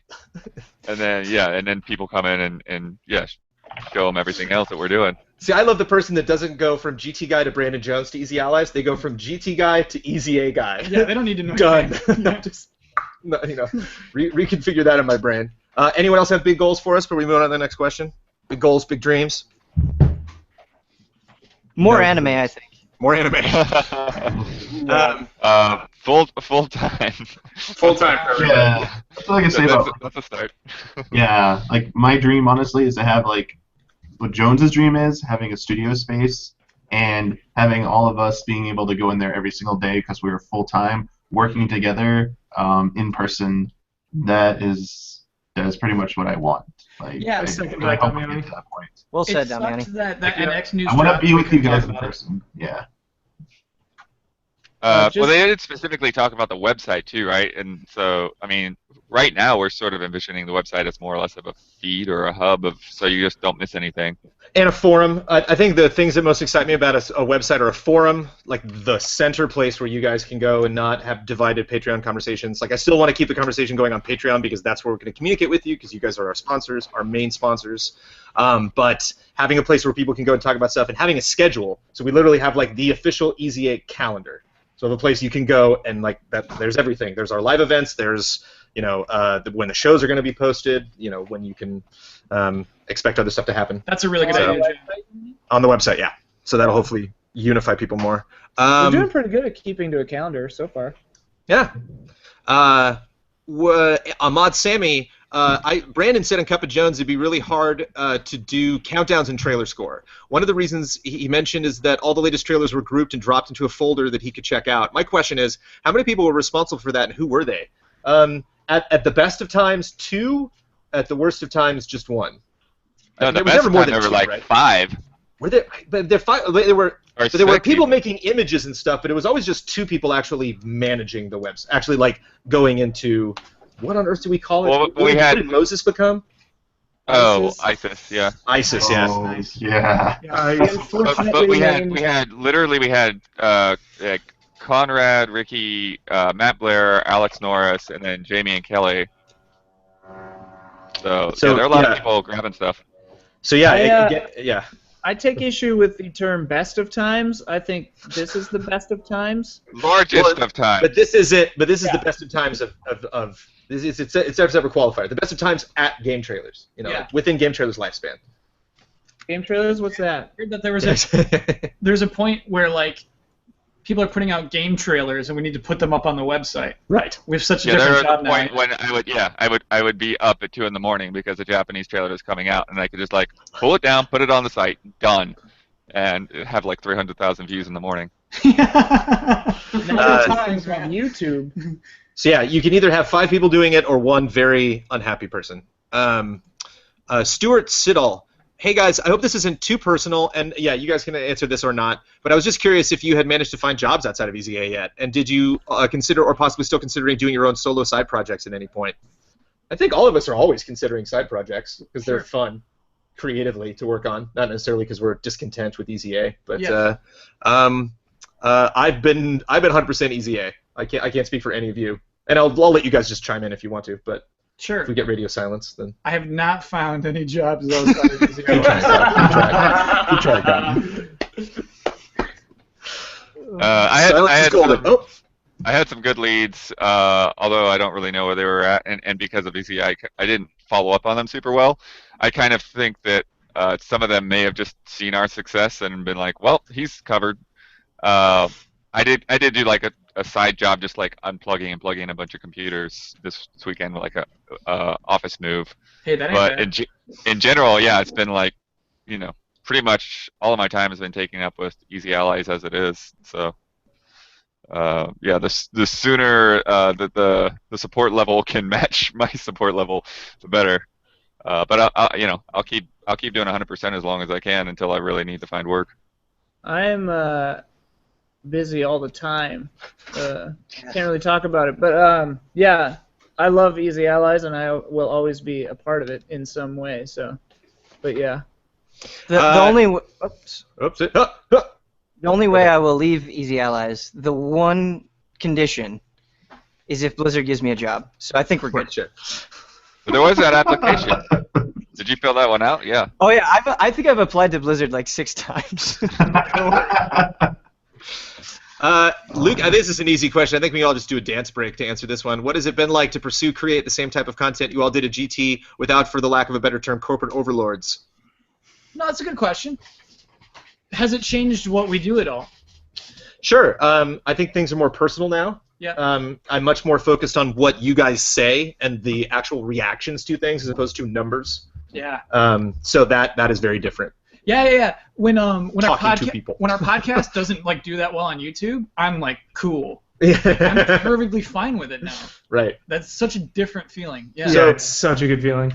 So it just goes to show, like, your language on Patreon is one of our most valuable metrics. Like, if you guys clearly don't like something or want something to change, we will consider it, or we will always listen to you first and foremost, because y'all are paying us. I've seen us drink beers on streams before. You couldn't do that before. Couldn't do that. Yeah. There was a time at Game Trailers where you would say, hey, I want to do a 2.5 hour long podcast, and you would get laughed out of the room. Yeah. And now we can do You that. got like screamed out of the room. I got like screamed out of the room. Yeah. So fuck that. That's a true story, actually. That's what we're talking about. Yeah. Ben pitched this podcast. We couldn't do it before, and now we totally can because of Patreon funding. That's so cool.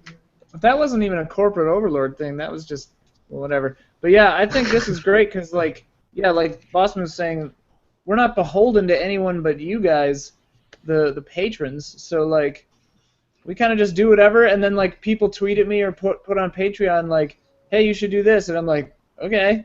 You know? I'm going to do a documentary about our launch and call it Beholden. Brendan. Yes. I just thought of it, and I don't want to forget it. There's something I really, really want to do, like, super badly.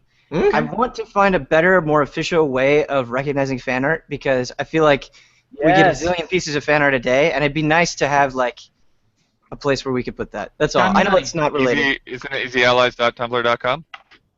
Yes, we have a Tumblr, but it kind of has not been as active, so we need to kind of tell people more about these places that they can go to send us the stuff. Like, I'm bringing it up like literally right now.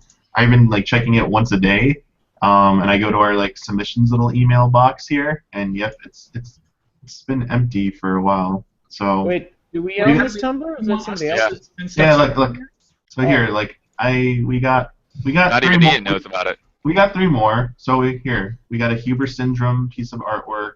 Oh my God, that guy! We got an Easy Allies. So, but we haven't getting that much volume. But I mean, it doesn't have to be Tumblr. Like, we want to give you the different social channels that you personally like going to. So whether that, if you want us to make an Instagram account and you kind of want to tell us what you want us to do with it, we can do that.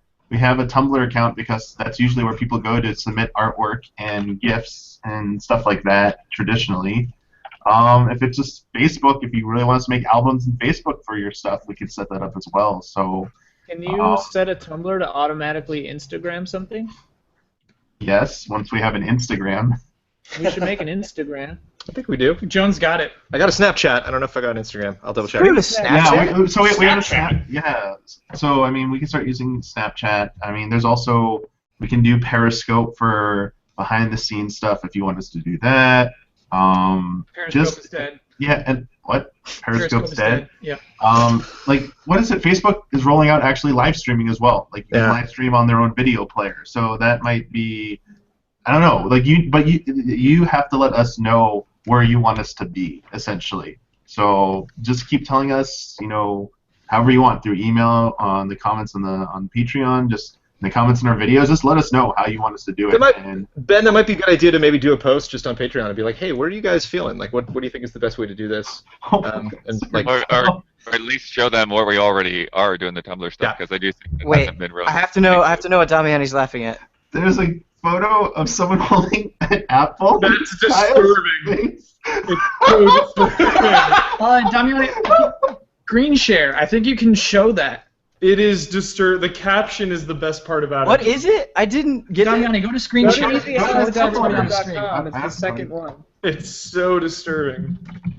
Screen share. Here, screen 2. Share. Oh my god! Oh my god! This right here. Can I make this bigger? Oh, that's so good. Keep talking. Just a comment. Oh wow! I will blink. I love that. These are cool. So good. Oh man, okay, I could get lost there all day. All right. So check out a Tumblr. So yeah, so we're an hour in. So let's pick up the pace, y'all, if we can.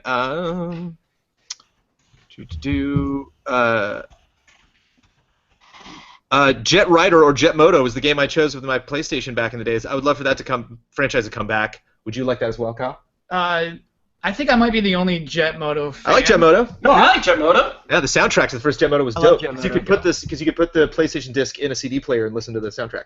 Yeah, good time. Like, yes, I love Jet Moto. I hate the sequels. The first one is very, very good. It gets worse and worse as they went on. I love it.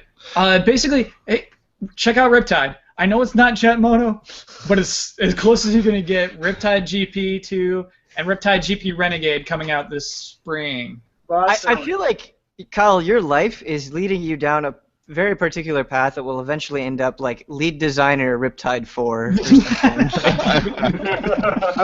Bosman, I was hanging out with Chris Wen the other night, and he was like, I've been playing a lot of Riptide GP2, and I was like, for real? And he's like, yeah, this game is like back in the video store days when you rent a game, and then you're like, this game is a lot of fun, I would rent this again. He was like, that's this game, and I was like, that's the perfect description for that game. Yeah. Nice. Carlos Zuniga, Kyle, what technically are you going to get out of the NX bet with Huber? Like, what do you get out of that? Carlos, unfortunately, I lost that bet, so it's about what you're going to get. I think it's going to be the third. Oh, I'm sorry. I'm sorry, Kyle. What technicality are you going to use to get out of the NX bet with Huber? Oh, I'm not going to get out of it. I'm going to do All right. a legitimate 10-minute. Bulletproof. He's smirking. He's smirking. I'm Yeah, already he's writing got a with plan. I can't. He's got a plan! Yeah, he's got a plan. stand-up routine with you. It's He's going to got be the something. third Wednesday of May, or no, Tuesday. The group night stream. It's going to be like at the very end of the group night stream. good. I'm going to do 10 minutes of stand-up. I'm very excited. I can't wait to show you all. So I the can't jokes that not I'm show writing. up for this because I live here. Yeah. Look at his face! Yeah, this is Oh, making the man. grass. I've already like. We need to. I'm so happy he I finally need to gets. run back to the tape. I need all to the run the stand-up. tape. Tense George. Hey guys, what's your take on Black Desert? What is that? Ben, did It's you talk got about that Black amazing. Oh, Yeah, played Huber, it. Huber and I both played it. Yeah. What's Go your ahead, take? Huber. What's your take? I'm talking. The combat is good. I don't really like the world that much and the story. But I think it's unfair to judge an MMO this early. I think all MMOs take time to build and grow. But I don't know if I'll personally go back to it just because I wasn't really interested in the characters in the world. So the thing that's cool about Black Desert is it's not a what they call like a theme park MMO where they don't kind of guide you on rails through the whole journey. You can do whatever you want. Like if you just want to go and sell shit, you can, and that can be your entire game, and you can progress through the game that way. Or if you just want to go and be an explorer, you can do that. And so it's very free form. They call it like a sandbox MMO, and that's cool. But much like EVE Online, I think what Huber was saying is I need a world that I care about. I need stories that I care about, and like it's great if I can do my own thing, but I want to be with friends, clearing dungeons, fighting bosses. So I just don't think it's for me. Basically, not a day, but like pretty much once a week, I think. It probably has something to do with them emailing me every week, but like I think about EVE Online almost every week, and I just wish that game was fun to play and not just like another job. Because I love it. It looks amazing. We got an Omar cameo. Omar!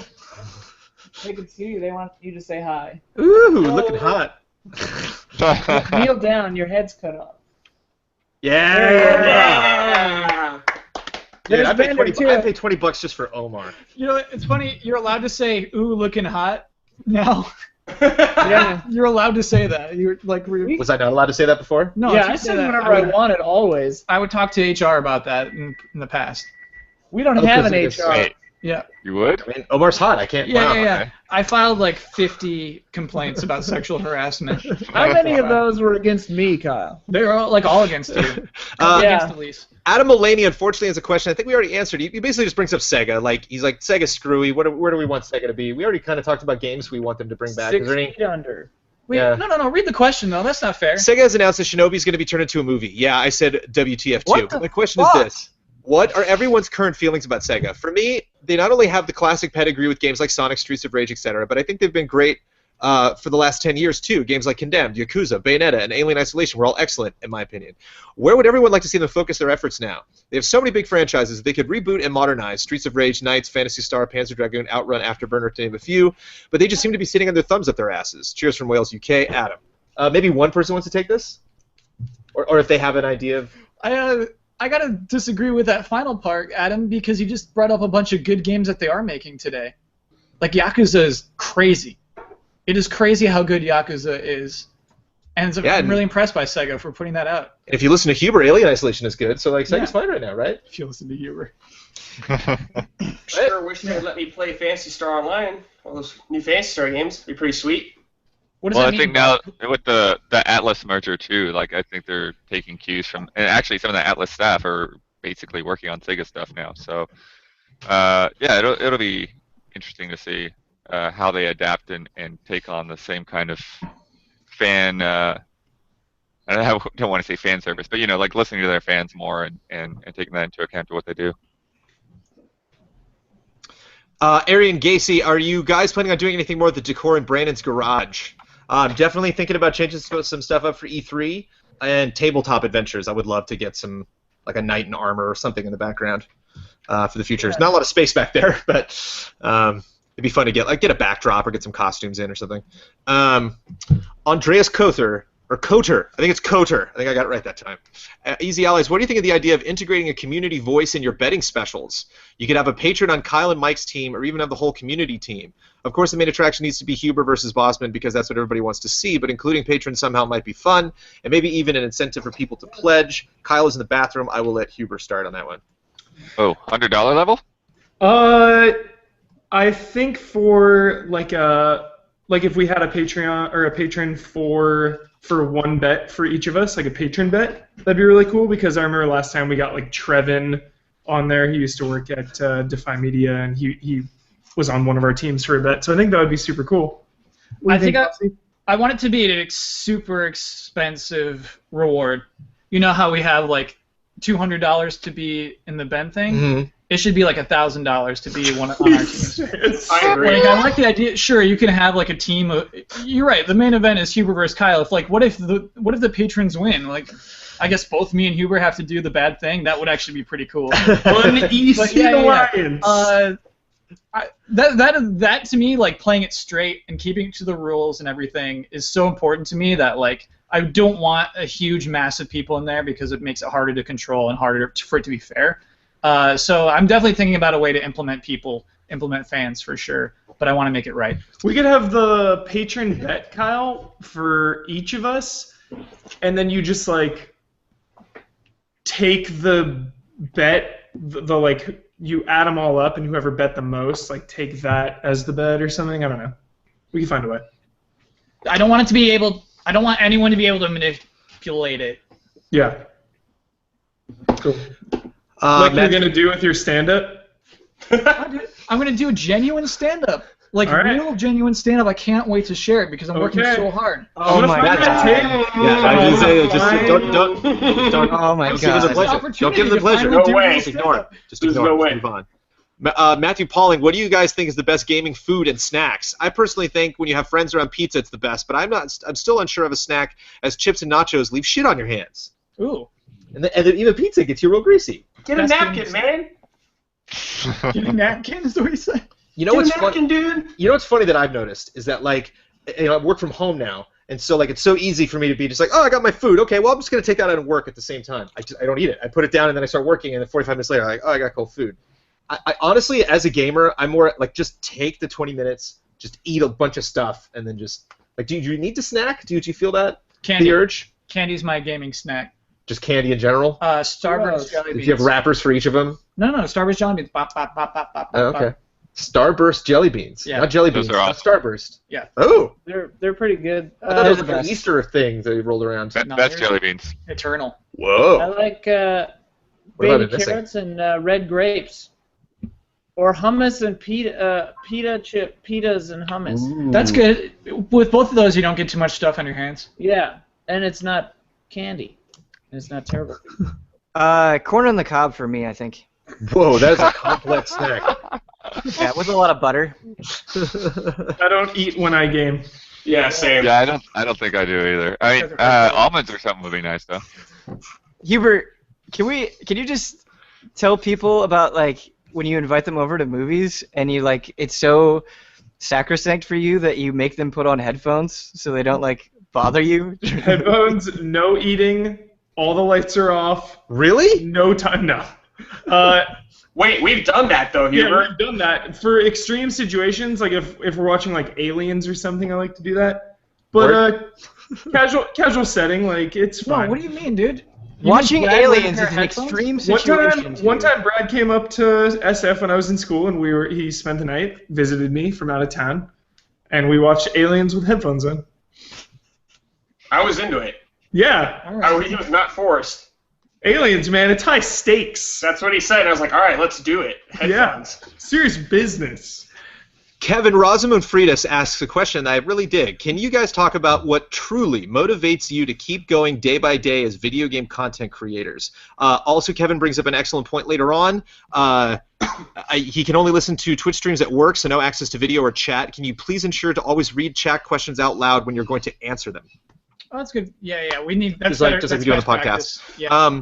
But what keeps me going day to day is that the video game industry is so new and so fresh and so frantically trying to figure stuff out. It's so exciting to be a part of that. To see people doing new things on like a daily basis. That's what keeps me going. Wait, to see other people? What do you mean? To be a part of okay. something where just developers, publishers, editorial people, like everyone's just writing their own rules. It's really cool. So yeah, that's what I dig. Kyle, what keeps you going? I mean, it's a really interesting question because we had downtime where we weren't making things, and I felt the lack of that. I felt the lack of my own stupid show of wanting to make a video where I can talk about things. It's like a partially selfish outlet where I get to just talk about my feelings about video games.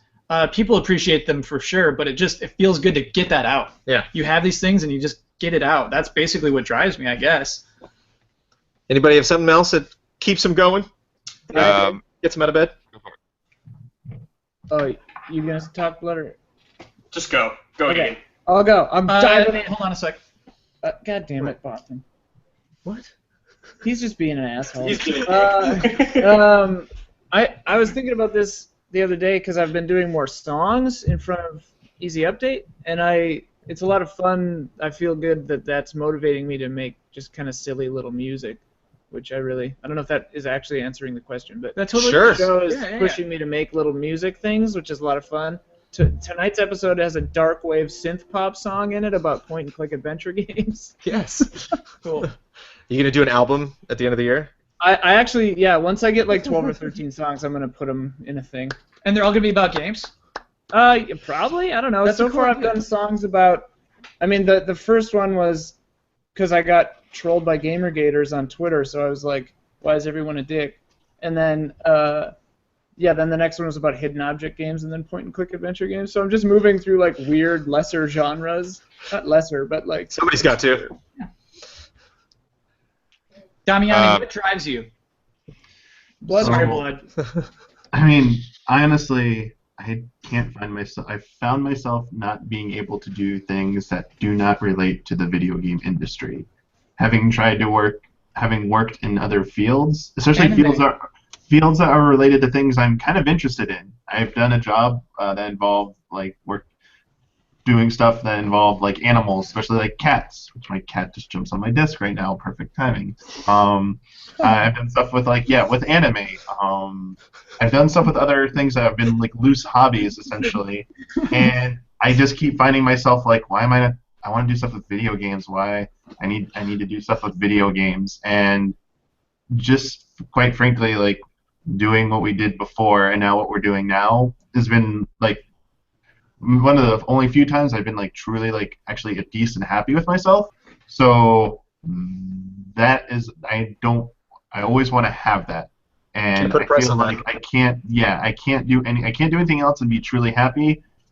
So that's why I have this like driving need. It's like just who I am. Like I proved it by testing. It wasn't testing. Just I was lucky enough to be able to work in other places, and it just confirmed that there's a part of you that's slightly off or missing if you're not working with video games. And Yes, I still love you. Cat. I wasn't talking Glad trash you tried to about you. chime in a couple times.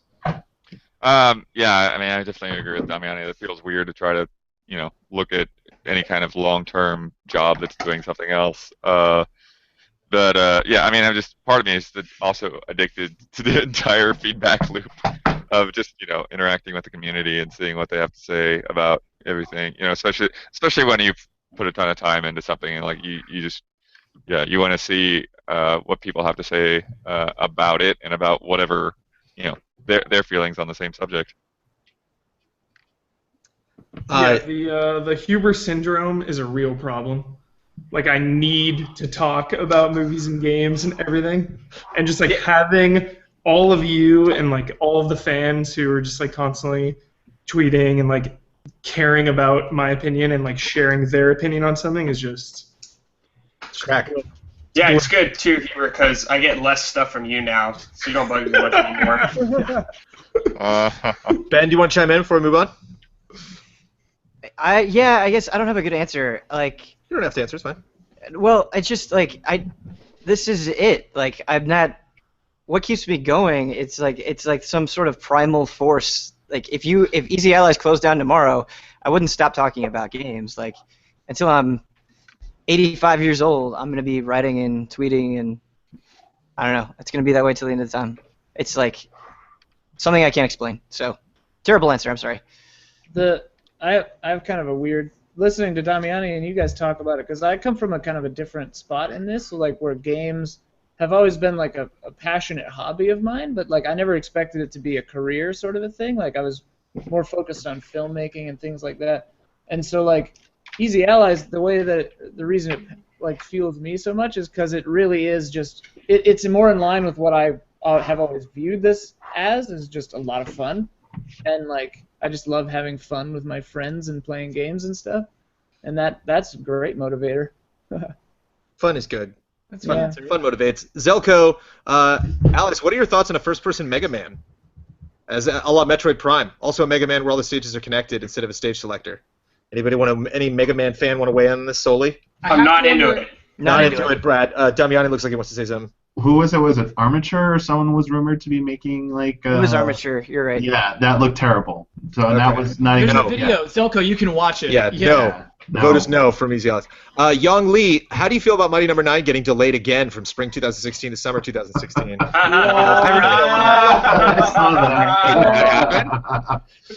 Oh. Wait, when did that happen? I knew there was the it might get false delayed. alarm. Oh, it might. Okay. So there it is. Yeah, we would laugh at that. There's your answer.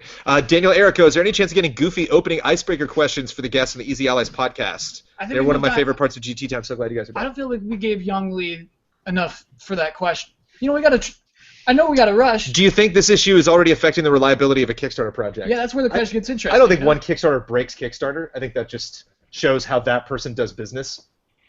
I think in that Kickstarter in particular, it was huge. I think that one, among others, there was a lot of hope put into that, and I think it does negatively impact Kickstarter. I think there are a lot of people who only gave money to Inafune. They said Inafune is going to do it, and if he doesn't do it, if he doesn't make people happy for their investments, it makes them less likely to do Kickstarter. Man. Sure. Yeah. That's why you got to back Yu Suzuki instead. Or Igarashi. Yeah, Igarashi. Kamiya said it best. He said that Inafune is not a game designer; he is a businessman. Don't. Oh. But you know what? Man, I love that. Well, he's proving that. Yeah. That is a part of that is his legacy now. Yeah. That's the decision that he decided to make, and that's why Kickstarter is exciting. That's why Patreon are exciting. We are the 9 of us are putting part of our legacy on Easy Allies, you know, and we feel that day to day, you know, and he either feels it and can't do anything about it, or doesn't care, you know, or he's just like, whatever, you know, I'm gonna do my business, I'm gonna do my thing, and these people are gonna get me there. I don't need to necessarily make them happy. I just need the money. That's That could be where his head is at. I think that negatively impacts Kickstarter. I think it does. Unfortunately, yeah. If I was Kickstarter, I wouldn't I wouldn't be too worried about it. But and it doesn't change my own personal opinion of Kickstarter. Is there any chance? Oh yeah. What about Goofy Icebreakers for the podcast? From Daniel Erico. Yeah. I'm sorry, Daniel. Every week I assume I should do something. I'll come up with something. I will. I appreciate knowing that people miss that, and so I'll try to do it. Some lad named the hashtagonist asks, if you could all wake up tomorrow as Pokemon, what would you be? What would be your signature move? I don't know if I need a signature move. Are we inventing Pokemon? Are we picking a Pokemon and then that? Like I'm Charizard? You're picking a Pokemon. Or am I like, I would be Bosman, and my signature move would be annoying people. Ouch. I say pick a Pokemon. Okay. Charizard. I'd light people on fire. You can't just wake up as Charizard. Sure I can. Watch me. I want to be Garbodor. Tomorrow I'm going to be like, Nice. knock on your front door. So I'd be Charmander, is that what you're saying? No, fine. You can be Charizard. The question was asked. But that's a good question. I mean, not to put that on the stream, but like, I mean, even if a Pokemon's evolved into a later Pokemon, a Pokemon's Pokemon. That's the name of it. Yeah. You wouldn't be like, oh no, that's an evolved Pokemon. No, you're right. Okay. Kyle, what does Garbodor evolve into? Garbodor is the final evolved form. Evolved. Of what? Evolution. Sorry? Of which Pokemon? Oh, of Trubbish. All right, Trubbish. I want to be Trubbish. Nice. Trubbish is good. He's a little bag of trash. Anyone else want to weigh in for the hashtag? I would be Meowth and I'd just throw money at people. That's really good, Ben. Must be nice. I'm going to go with Lickitung because Lickiting's ridiculous. Nice. That's a good answer. Which one's the one? Gardevoir? Yeah. Oh, Is yeah. she the prettiest one? That is the most Ian answer ever. I love There are it. plenty of prettier Pokemon. Which one's the prettiest one? But Kyle, you don't like Gardevoir, right? No. Oh, then I'm definitely Gardevoir. Yeah, that's a sell. Yeah, Blastoise for me for sure. Ooh. Damiani, you got a pick? Got those water cannons, dude. My troll pick would be Magikarp or Goldeen. Just because they are the true Pokemon champions. Personally, no, I want to be Mew because Mew is cute, and when I watched the Pokemon movie, which is like probably my first tangible experience with Pokemon, I thought Mew was like awesome. I wanted Mew as a pet. So awesome. it was like a psychic flying kitty. I was like, yeah. I didn't see that coming, man. Ibrahim Sozer, will you guys have a stretch goal for E3 or other events? Probably not, because then if we don't meet the goal before the event, then we can't cover it. You know what I mean? Like, yeah, that's. It's like I thought about that, and then I was like, wait, no, we're gonna do that anyway, and I don't want to be like, well, we didn't go to PAX because you didn't give us enough money. You know, it's like I'd rather just figure out if we can go to PAX or not and let people know. You know. I get what you're saying. We're going to Tokyo Game Show. Yeah, you're right here. So, yeah, $100,000 stretch goal for Ben Moore to get him an apartment in Tokyo. Will you guys have special guests at any point, like Michael Pachter? Joey and Kate specifically calling out Pachter. I don't see us having Pachter on. Pachter's kind of sifted now. Yeah, he might be down to be on. He's a sifted man. I sifted man. You should have seen the Pack Attack, where he's just like, I would love to. Can I? Can I watch it now? Yeah, I think so. I can watch it now. 1 week. I haven't seen that yet. I'm dying to hear what Pachter has to say about us, actually. It'd be it's really funny. He talks about how 50,000 isn't enough to pay us. Not at all. He goes into the math really hard. Sure. Yeah. Really? Cool. Yeah, he does. He's like, no, they can't have full-time jobs. No, there's no way. Yeah. It's we established Not a that. chance. And then he says he would never take his show to Easy Allies. He says, I'm loyal to Shane. He should be. I'm loyal to He Sifty. should be. Yeah. But to answer your question more specifically, Joey and Kate, I would like to have an interview show. I don't, because people said, would you like to have special guests on the podcast? I like to keep the podcast just us, unless there's like super weird circumstances at some point. We do a special episode or something. Mm-hmm. But if we have guests on, I would like that to be either a developer coming over to show us a game or to create a show like GT Live in that it had guests, not like GT Live, but a guest show. So that would be something separate. Again, that's tough because once you do one episode, then you got to have a guest the next week and the next week and the next week. And so when we're ready to commit to that, we'll start talking more about that. We love having guests on the streams. Yes. Yeah. The guests will definitely be stopping by streams. Fallen 201, are there any more shows that you guys plan on bringing back in the future, such as trailer score countdowns, or will you guys be focusing on making completely original content that you did not have while working at GT? Fallen, what you see right now is what we're doing, basically. I think you might see 1 or 2 more new shows before the end of the year. Certainly new stuff will happen if we hit our 50,000 goal, but yeah, I wouldn't count on a lot of that stuff coming. But I think to your question, we're more excited to do new stuff than to do the old stuff. Correct. Yeah. Countdowns is like really low on our priority. So yeah, yes and no, kind of to answer that question. Chase Caldwell is cheesing real hard, but I think you deserve it, Kyle. Okay. My question is for Kyle. Did you enjoy working with Richard Dreyfuss and Bill Murray and What About Bob, or Robin Williams and Hook more? Also, do you still stay in touch with the girl who played your sister in Hook? Amber Scott, her name was? She grew up to be a hottie. Okay, I see what happened here, Chase. You've confused me with a couple of actors. Just one actor. Oh, is it the same guy? The same guy. The same guy that played the son in Hook was also in What About Bob. He's definitely my son. celebrity doppelganger. You don't know his name? I don't know his name. I would like to point out another excellent film this man was in. He was in Dick Tracy. He was Kid in Dick Tracy. Cool. Oh, that kid, yeah. Anybody? Yeah. Anybody? Anyone? I know who it is everything now. back then. Charlie Korsmo, Charlie Korsmo. I believe is his name. Yeah. His last name is something funky like Korsmo. He is like a senator now. He's he's totally cleaned up. Like if you see him now, you're like, yep, that's him. But he's like, I saw some picture of him in some magazine, which is like, where are they now? And he was in like a suit. Like he's like, no, I'm a lawyer now. I don't do that. So you don't think I could ever collab with Cosmo? You could. Korsmo. So, yeah, maybe. But yeah, we maybe look him up. So thank you, Chase, for making that connection. Congrats, allies. My question is simple: worst game ever received as a gift? Why? Who asked that? William Davu. Worst gift ever for a game. Minority Report is a bad Xbox game. I was given that by my boss as a Christmas present because he gave video game consoles to everyone else, but I owned all the video game consoles at the time. So he was like, oh, here's Minority Report instead. I'm like, that's not a consolation, John, but thanks. Although Minority Report was fun. Ghostbusters 2 on NES. Nice. Brutal. Not even the first one. NHL 07 from my parents, and that was like, this was when I was in college, and that was the moment I knew that, like, they had no idea what they were doing. I feel like any games that I got as a gift were games that I was already like talking a lot about. Like my mom had just, yeah, she knew exactly what I was wanting to get. And then once I became full time, then like yeah, there was not a whole lot of reason to get games from gifts except from my wife will get them for me for Christmas, but nobody else really does. Superman 64.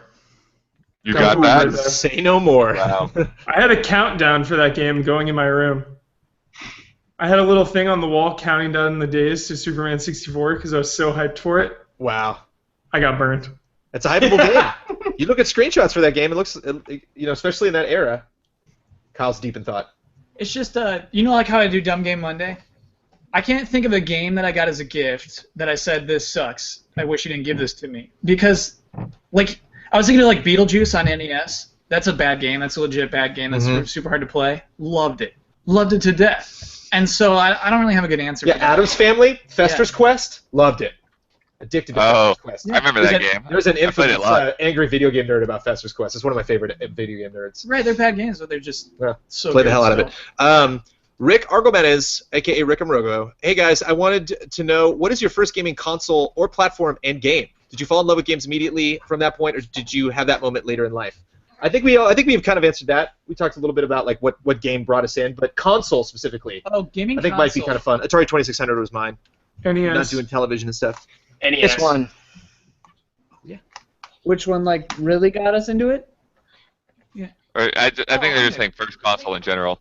Oh. Game Gear and Genesis were my first consoles. Game Gear, good. Atari 2600 for me, we definitely had, and then Commodore 64 right after that. Everybody chime in?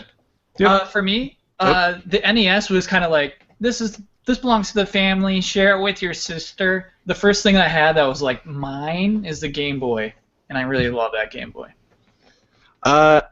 Ali Almutawa. Hey, Easy Allies. I'm always happy to see your team together. With the rumors of Sony Ben's games in the net, I don't know what that is. Yeah. Okay. It looks like it'll be an open world game. Oh yeah, you're gonna love this, Jones. Do you think we've had more enough open world games this gen? No. Most of the AAA titles are becoming open world, very long, complicated, and very realistic in a way. As I grow older, I have less time for games. I even look for it is a good but short game, or the problem is the length of the game in reviews. Don't tell me to go do whatever I want in this world. They even ask you to work in some games. I like it when a game has a clear scope and feels like a game, but that does not mean it has to be indie, 2D and or pixel art. What do you think? Anybody agree with me? Am I getting too old? Okay, so let me give you some background on the Sony. I shouldn't answer this. I'm open world all day, every day. Yeah, you're gonna love this game, Jones. It's like Mad Max style. It's a zombie open world game that's like vehicles. Vehicles is the focus. It's called what? Dead Dead Don't Men Ride. Can't Ride. Yeah, don't ride. Dead Don't Ride. Yeah. So like day one. Like Mad Max biker gangs, zombie world. Yeah. So like clearly Jones loves it. But I absolutely get what you mean. I think there's a place for the Order 1886. You know what I mean? Like a game of that length. You know. Yeah. So obviously I'm on the opposite end of like not the person to listen to. But yeah, I love the focused games.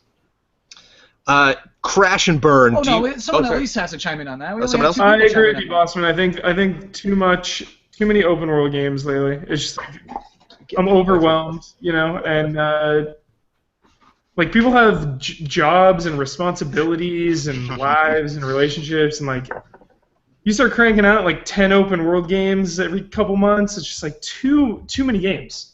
Well, but here's the thing though, like you don't have to play every game that comes out. Of course. Like especially now. My modus operandi has always been like, if I want to play it, I'll play it. If I don't, I won't.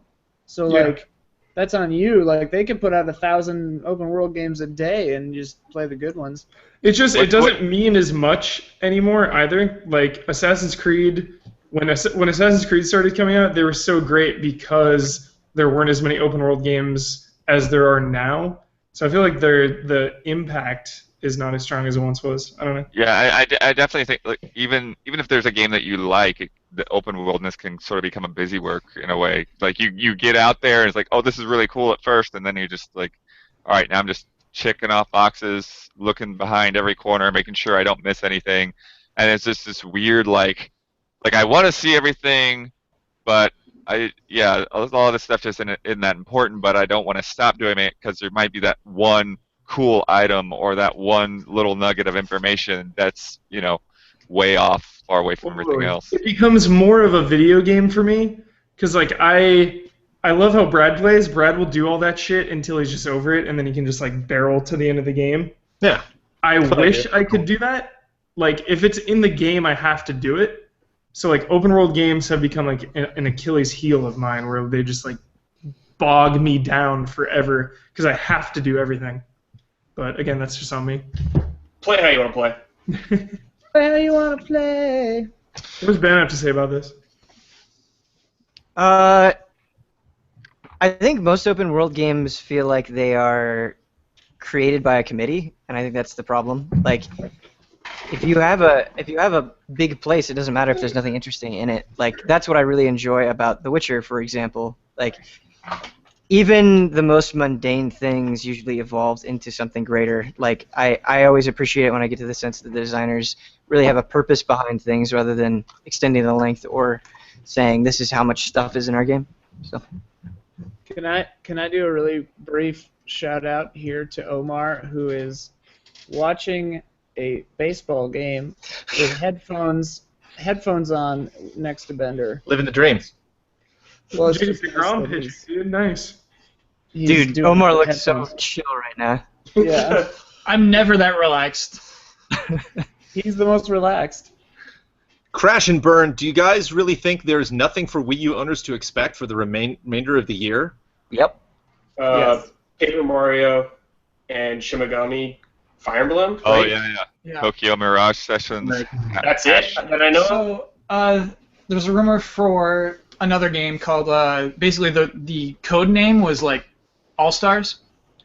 I expect it to be like an amiibo-focused game. Kind of like finally like the one that's actually like you can use those characters in the game.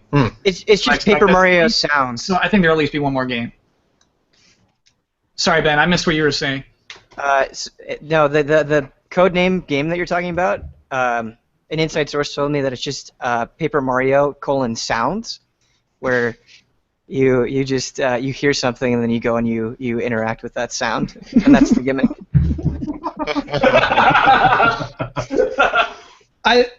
I can't imagine there would be a fall without a new Wii U game. Right now, there's not one announced. I don't think they'll let that happen. I think it's going to be filler. I think you're going to see a ton of filler this year, and that's crazy.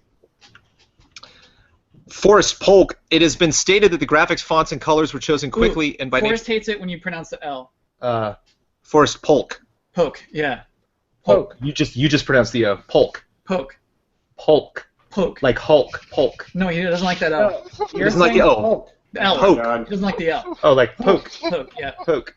Force Poke. It has been stated the graphics, fonts, and colors were chosen quickly and by nature had to be, but how committed to them are you beyond a 2 to 3 month opening to establish yourselves? Patrons and fans have created fantastic logos, images, and design ideas that could be implemented to help create a more unique identity. I'm aware merchandise has sold well so far, and I know switching logos might make prior purchases feel outdated, but this shouldn't prevent a brand in its infancy from progressing. For fear of droning on, I bring this up because Killscreen has a very similar look to Easy A, and I believe a reevaluation of those items could help further distinguish yourself. This is a great question. Let's look at Killscreen. Let's see what they got. But that's such a good question because we do get a lot of like fan logos just like, hey, here's how to improve Easy Allies. And my feeling is just like, white text. you know, Killscreen can change their logo. I don't think we're too close to Killscreen. Yeah, I don't like this one bit. You don't like what one bit? Like, I greatly appreciate when people reach out and they're like, hey, I genuinely want to help you improve. Like, they're coming from a good place, and I totally understand that. But I really like our logo, and I think it has created an identity. And I feel like no matter what we do, we're going to get 1,000 people that say, do this, I'm a graphic designer, do this. And it's just like, I think at some point you just have to put your foot down and say, nope, this is it. Like, you don't have to like it, but this is who we are. So. I mean, I'm biased because I made it, but I like our logo, and I like. I'm biased because you made it. I just really like. I really like typography and fonts a lot, and I like this text treatment. I mean, I'm not opposed. Uh-oh. How to change it, just because I think it would be weird and confusing. But like, I mean, if logos evolve over time, sure, but like, yeah, I don't know. Yeah, but like what Ben said, like we could change the logo, and then 20 other people would be like, I made a logo too, like, and which I think is awesome, and I love that. Don't stop doing that. But yeah. Yeah, the difficult thing with a lot of the fan art and fan logos is even from the same person. Like one person will have a whole bunch of stuff, and they'll be like, "Oh, I really like that," but then there's the next thing I don't like at all. So it's it's tricky. I mean, Brandon, you brought all those logos to that first meeting. Yeah, it was we didn't like one of them. Yeah, well, that's I would actually go so far as to say I hated all of them. That's actually the tricky thing. Is I've seen people message us, and they're like, hey, I made a logo that is way better than your logo, and I just have to not respond because I'll look at it and be like, that is way worse. So, I don't know. But I think adding more like identity to us, like adding like taking images and having them represent us in different ways, akin to like if we have a live event, making a poster for it, we might use a different logo, but like in the corner you'll see Easy Allies. Like that logo will always be our brand, but like I could see bringing in other things for T-shirt designs and posters. And yeah. Like I mean, that's the even thing, with the little bit of GT merch we did, that had the Godfather thing and the film reel thing, and yeah. You want a logo to be simple and scalable and vector, and but yeah, you can put other treatments on everything. Like for sure. Lance Mink, have you ever had a lucid dream? No. What is a lucid dream? Tell me, You're in control of it. Oh yeah, not in a long time. I remember having a dream one time where I was like, I want to fly, and I flew, and I've been trying to get back there ever since. Pretty good, Johns. The most recent the most recent dream I had was I was reviewing a game on a battleship. Okay. Was it under attack? No. Okay. You're just on on the a game. Don't know the game. I was just reviewing it on a battleship, whatever it was. I don't know. I'm usually not in my dreams. Cool. I have a very strong physical feeling of being able to fly and all that kind of craziness, and so there are definitely times when I'll fly around. I'm sorry, Jones. Back to the question about the logo. I think the logo fits us perfectly right now. Yeah. I think 5 years from now, absolutely. But the idea that like now that we're in an infancy is the time to change the logo, I actually disagree with. I disagree with that too. Yeah. I think like now that we're in an infancy, it's okay for us to have this logo that we have now, and then like eventually, yeah, change stuff. It's kind of like changing a baby's name in its infancy. It's like, well, that's when you wouldn't do it because you're going to confuse the baby. But like when that baby grows up to be 25 years old and wants to change its name, like, yeah, sure, go for it. Or even like 17 or 18. Strange analogy, They but were I'll take very, it. very determined. I'll take it. Yeah, I want to, because I have seen super good stuff. Yeah, some of it's not better, but some of it is much, much better than what we have. But you know, it's just we have what we have now, and it's who we are now. Justin Macaque, M-A-C-A-K. My favorite thing about you guys at EZA is your positivity, and secondly, how you're not afraid to put some effort into having a discussion about a subject. It's these things that separate you from other outlets, and it keeps me looking forward to all the content you produce above all the other games media producers. Thank you, Justin. So my question is this: what would you change about the current gaming culture landscape philosophy zeitgeist, if you could? Where do you tend to stray from the norm in your view on our culture? It doesn't have to be just one thing. Yes, it does. Because we're almost pushing 2 hours. I would get rid of leaks entirely. Oh, dude, nice. Magic wand, leaks are gone. Suck it. Jones, do you want me to I stop love talking about you. leaks on the podcast? What's that? We have the power. Like, Yeah. do you want me to stop talking about leaks on the podcast? You know, I No. can't. Well, you send me the things beforehand. I read them. If something ever comes up where I'm like, no, we're not talking about that. I think the major thing would be if photos were released of someone that was, you know, if somebody like spied on somebody and took photographs, or like, Whoa. or like, I'm not a fan of reading. I'm not a fan of reading Hauser's emails felt a little gross. That felt a little icky. Okay. You know, I don't mind talking about, hey, Hauser mentioned this guy, the Benz, but like actually like, here's what Dan Hauser wrote. You know, like that's a little weird. Cool. A little icky. So the question is, what would we change about? What would the you change about the industry? culture? I mean, Peace on Earth. this is going to be the obvious thing coming from me, but I would take out all the hate and misogyny and like shaming and trolling in the games industry and just make it about fun games, because why the hell isn't it just about having fun and playing games? Yeah. We're getting there. Slowly but surely. We're fighting the battle to get there. I wonder what the zeitgeist is. Do you know what I mean? Is the zeitgeist Achievement Hunter versus Funhouse, or is it on the other end? Does IGN control it and Polygon? You know what I mean? Who's leading? There's not just one. There's not one. That's the thing. Go ahead. I would get rid of console superiority BS, like people that say the Xbox is trash, or people that like refuse to play on handhelds. So you're all getting that rid of nonsense. I would just encourage people to appreciate games as a whole more, and to maybe look at things from different perspectives, and that platform is not necessarily a deciding factor on why a game is good or bad. I agree, except Xbox is crap. Thank you. Yeah, I'd say, I mean, probably just the whole culture of crunch. You know, like the idea that people are expected to, you know, on any project they work on, just go completely double overtime. It's kind of ridiculous, and it trickles down to everybody. It trickles down to us when, you know, they can't get a game to us until like 4 days before launch. So, yeah. Then we get games earlier. Yeah. Anybody else? I want to hear what Damiani says. What do you I change haven't it heard down? him in a while. I mean, you guys kind of talked about some of the ones, you know, that I would have said. I think on our end, there'd probably be two things I would say, like not from the game industry, but from like game enthusiasts, game press coverage. This is like more of a niche one, but also a personal pet peeve of mine. You guys, like people in games journalism, you could stop saying that JRPGs are in a bad spot, or JRPGs have been having a rough few years. Like, that time period has moved. Like, JRPGs like weren't even that bad back then, but they're pretty good now again. Some of them might have their issues, but like there's no like Japan's dying, like JRPGs are gonna go the way of the dodo, like that. Or Like, PCs or consoles are dying too, right? yeah, like people go to like open their review with like, you know, JRPGs have had a hard few years, but this game might be their savior. It's like, stop. Don't know what you're talking about. You know what that's called, Oh, Damiani? praise the Damiani. That's called I don't know what to say to start this review. Yes, it's like I'd almost rather you went to Wikipedia and just tried to like rewrite the summary of like the game's development as your opening than like trying to say something like that. I mean, I said like I'm trying to remember like years ago, I would say that. It was more around the time of like 13, like the controversy over 13's quality and, you know, questionable decisions.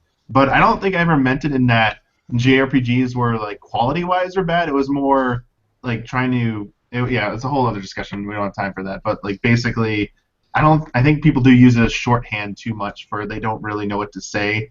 That kind of stinks. The other thing is, I'm like, everyone should know my trolling is always in good faith, and like I just say stuff because it's usually the opposite of what I mean. And I keep a straight face, but I get some small gratification or sense of gratification from seeing people's reactions to it. But there are people out there who genuinely like thrive on hate, like the persona of hate, and I don't want to go necessarily towards like I agree with everything Ian said, but I'm talking more about like people who feel like you have to be like angry and upset and, you know, that kind of like shtick that's already been done. Like there have been people who've already done that act. Like they're really good at it. It's been done. It's dead. Like don't need people who just like get super angry and this ties into almost like a little bit of I bet Kyle might agree with this. On the other end, reaction stuff, like fake overhyped reactions from like people who know they're on camera. That like to stuff where like in an unboxing vid or something like that, like I don't know, like I guess it's kind of ties into YouTube video culture where there are definitely genuine people doing stuff, and then there are people who have done their homework and are just trying to game the system because they see what's right, and they like are they truly happy doing that, and is that really good for like the community where those types of videos are what people want to see or expect? I don't know. Like I guess the longer, broader picture here is that like some of the content that I enjoy doing, people constantly say like, oh, that's not gonna work on YouTube. Like that's because people want to see these short 1 minute like haha funny videos that no one wants a 50-minute video about anything anymore. That will never do well. Like you're crazy. Like don't even waste your time on that. It's kind of like, oh no, screw you guys. Like I think it can work. Like. Just give me a chance to do it, and if it doesn't work, fine, you're right. But I think it leads to people trying to take the short, easy path, and it's like this homogenized kind of like feel of YouTube videos that everything's kind of the same and looks the same and follows the same formula. I don't know. It's become almost like an equation formula thing on YouTube, and people try and like follow this template, and it's like the guaranteed recipe to YouTube success, and it's like. No, it doesn't work like that. Huber, it's like the meta, man. It's like the YouTube meta. Yeah, the YouTube meta. Damiani is the hero we need. Damiani's passionate. Yeah, I like that. That was great. Can I say one thing? Yeah, sure. One thing I like to do about Zeitgeist, I like to take down the games that are like sacred. The games that like everyone should love this game. That's why I like to make fun of Half-Life 2 so much. Is this idea that there's such a thing as a game where like it's unassailable. Right. Some games are definitely trash and some games are definitely godlike. It's like no, Half-Life 2 has a lot of stupidness to it. Right, sure. It's a totally stupid game. There's no perfect game. And that's one thing I like, actively try to do with the video games community is tear down games everybody loves. You do it so well, Kyle. But onto a really, really, really important subject. Okay. What are your favorite flavors of ice cream? Cookies and cream. Go, Kyle. Who asked that? Randy Puckett. Ben, favorite ice cream? Chocolate chip cookie dough. Brad. Cookies and cream. Bloodworth. Mint chocolate chip. Brad with the cookies and cream. Ian. Salty chocolate, non-dairy. Ooh, I would have to either say I've always liked Ben & Jerry's Cherry Garcia, but more recently there's this place by me that does this green tea gelato that is amazing. Good answer. And now that might be my new favorite. Green tea. Ooh, green tea mochi is pretty good. Ben & Jerry's Sweet Creamy Cookies. Like we got 3, yeah. Wow. Me and Brad and Huber are gonna get together. And we're gonna have an ice cream party, yeah. Getting a big cookies and cream jacuzzi. Sean de Almeida. All right. My question directly concerns what you guys do. I've been trying to play as many games as I own in order to whittle down my backlog. I watch a great deal of ECA stream archives, and I want to know your thoughts on full playthroughs. Is it sacrilege to watch a game story in its entirety during a stream as opposed to playing it yourself? I'm not sure if I have the resources to find and play Shenmue. Is it fine to watch a long play on YouTube, or a Shenmue 2 stream with Huber in the GT archives? Much of the stuff you guys play is just good vibes, an inconsequential story or gameplay where nothing would be ruined. But what happens when one of you plays a story-centric game? I haven't watched your Until Dawn Pajama pajama party since I haven't started my own playthrough. I'd love to hear your thoughts on this time-saving but morally abject way of experiencing games. Thanks, guys, Sean. Play how you want to play. Nothing wrong with that. Yeah, no, go for it.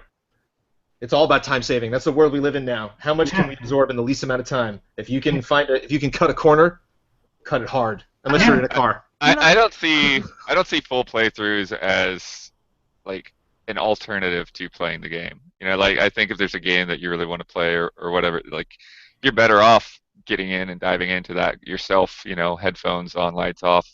I think doing a full playthrough is just, you know, having that experience again with a group of friends. Like that's the vibe we want to have for those. Is, you know, it's like you're hanging out with us, we're playing the game, and we're chatting, and you know we'll stop and talk about whatever, and we'll react however we want to react, and Damiani will you know, give some you know Color commentary, some trolling on Zelda and roll around, and yeah. You want to wrap that one up, Kyle? I don't want to wrap it up. I'm the second person. We got to wrap it up, dog. Basically, when I grew up, I had a friend. I would go to his house and I'd watch him play through video games, and he would watch me play through video games. And like, weird that for some people. I don't think that's immoral. I totally don't think it's immoral to watch somebody play through a video game. I watched someone play Indiana Jones and the Last Crusade on PC in its entirety, the like adventure game. Mm-hmm. I just sat there and watched. I would like walk down to his house down the street. Yeah. Hey, what's up, man? Sit in the chair, play the game, and Yeah. just watch him play. We are that. And like that's my memory of that game. Like I didn't move the mouse, but I still remember that game. I still remember those moments. Yeah. Obviously, like how you said with Until Dawn, if there's a game I intend to play, I won't watch a playthrough of it, even with amongst us. But yeah, there's no immoral issue with there, I think. Raymond Chow, hello. I just wanted to know what it is about MOBAs that makes you guys uninterested, specifically League of Legends. I would say we're generally uninterested. Specifically League of Legends or Dota 2. Also, as there are some of the leading these are some of the leading esports games, generally at the top of Twitch views and production values. Does that make you guys want to know more about these games or keep up with the scene? Oh Great man, job. can I please? This is all yours, Ben. Yes, Bad question.